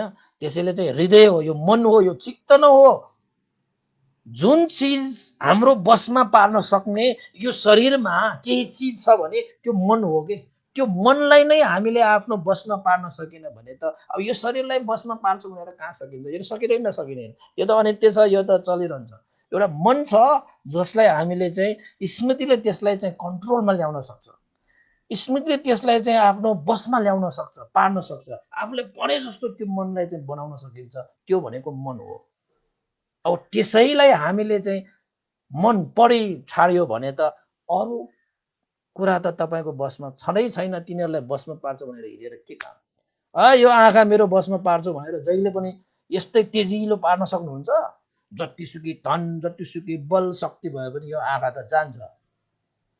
यो कानलाई म यत्तिकै सुन्ने गर्छु भनेर हुन्छ? आयो होइन, समय कालसँग यो कानले त तपाईँलाई धोका दिन्छ।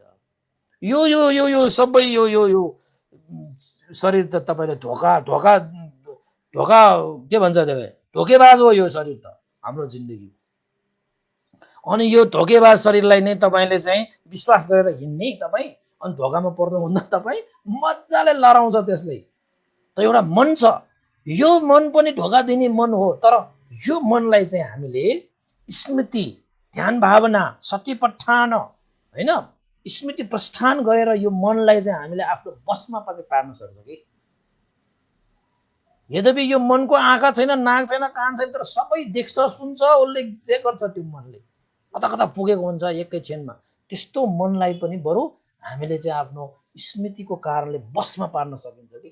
तर त्यही मनलाई बसमा पार्न सक्ने, त्यही हुने पार्न मिल्ने त्यो मनलाई नै हामीले बसमा पारेर जीवनलाई चाहिँ सुधार्न सकिन्छ कि होइन। त्यसैले यो जुन हृदय छ हाम्रो, यो हृदयलाई परिवर्तन गर्ने हो कि धर्मले। त्यसैले यो हृदयलाई परिवर्तन गर्नको निमित्त तपाईँले पुण्यको खाँचो हुन्छ, पुण्यको सम्पत्ति तपाईँलाई खाँचो हुन्छ। त्यसैले चाहिँ अहिलेको यो कठिन मास भनेको यही पुण्य आर्जित गर्ने काल मास अवधि छ। आजदेखि सुरु भयो। तपाईँलाई त्यो अवसर मिल्यो भने यो साल पनि गर्न सक्नुहुन्छ।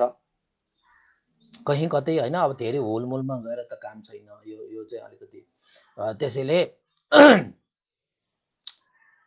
मिल्छ भने नजिकको बिहारमा त्यस्तो छ भने चाहिँ सहभागी भएर पुण्य सञ्चित गर्न सक्नुहुन्छ। नभए पनि अब अर्को साल चाहिँ गर्न मिल्छ। होइन भने चाहिँ अब कतै त्यस्तो भएको सुन्यो भने, देख्यो भने, अनुभव गर्न पायो भने हात जोडेर तपाईँले के गर्नुपर्छ, साधु साधु साधु भनेर 3 चोटि अनुमोदन गरिदिने। र त्यो अनुमोदन हृदयदेखि गर्न सकियो भने चाहिँ तपाईँको त्यो कठिन मासबाट प्राप्त हुने पुण्य जति छ त्यति तपाईँले प्राप्त गर्न सक्नुहुन्छ। यति सजिलो छ कि बुद्ध धर्ममा पुण्य आर्जित गर्ने यति सजिलो छ कि आफूले सम्पादन नगरे पनि अरूले गरेको पुण्यलाई साधु अनुमोदन हृदयदेखि दिन सक्यो भने पनि त्यत्तिकै पुण्य आर्जित गर्न सक्छ।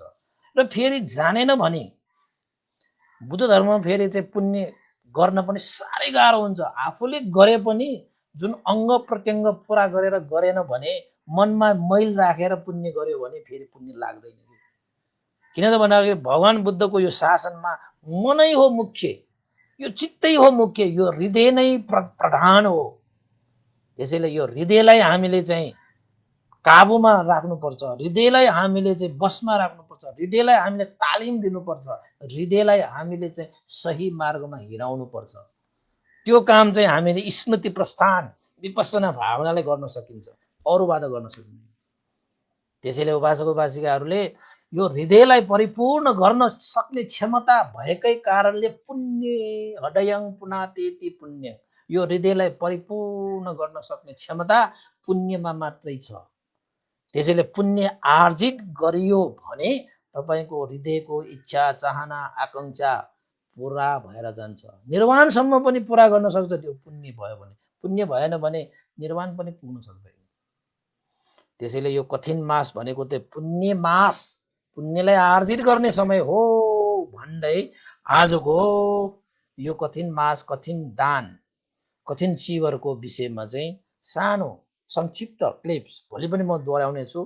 आज चाहिँ पौने 2 घन्टा पनि भयो, घाँटी पनि अलिकति भइरहेको छ है भनेको।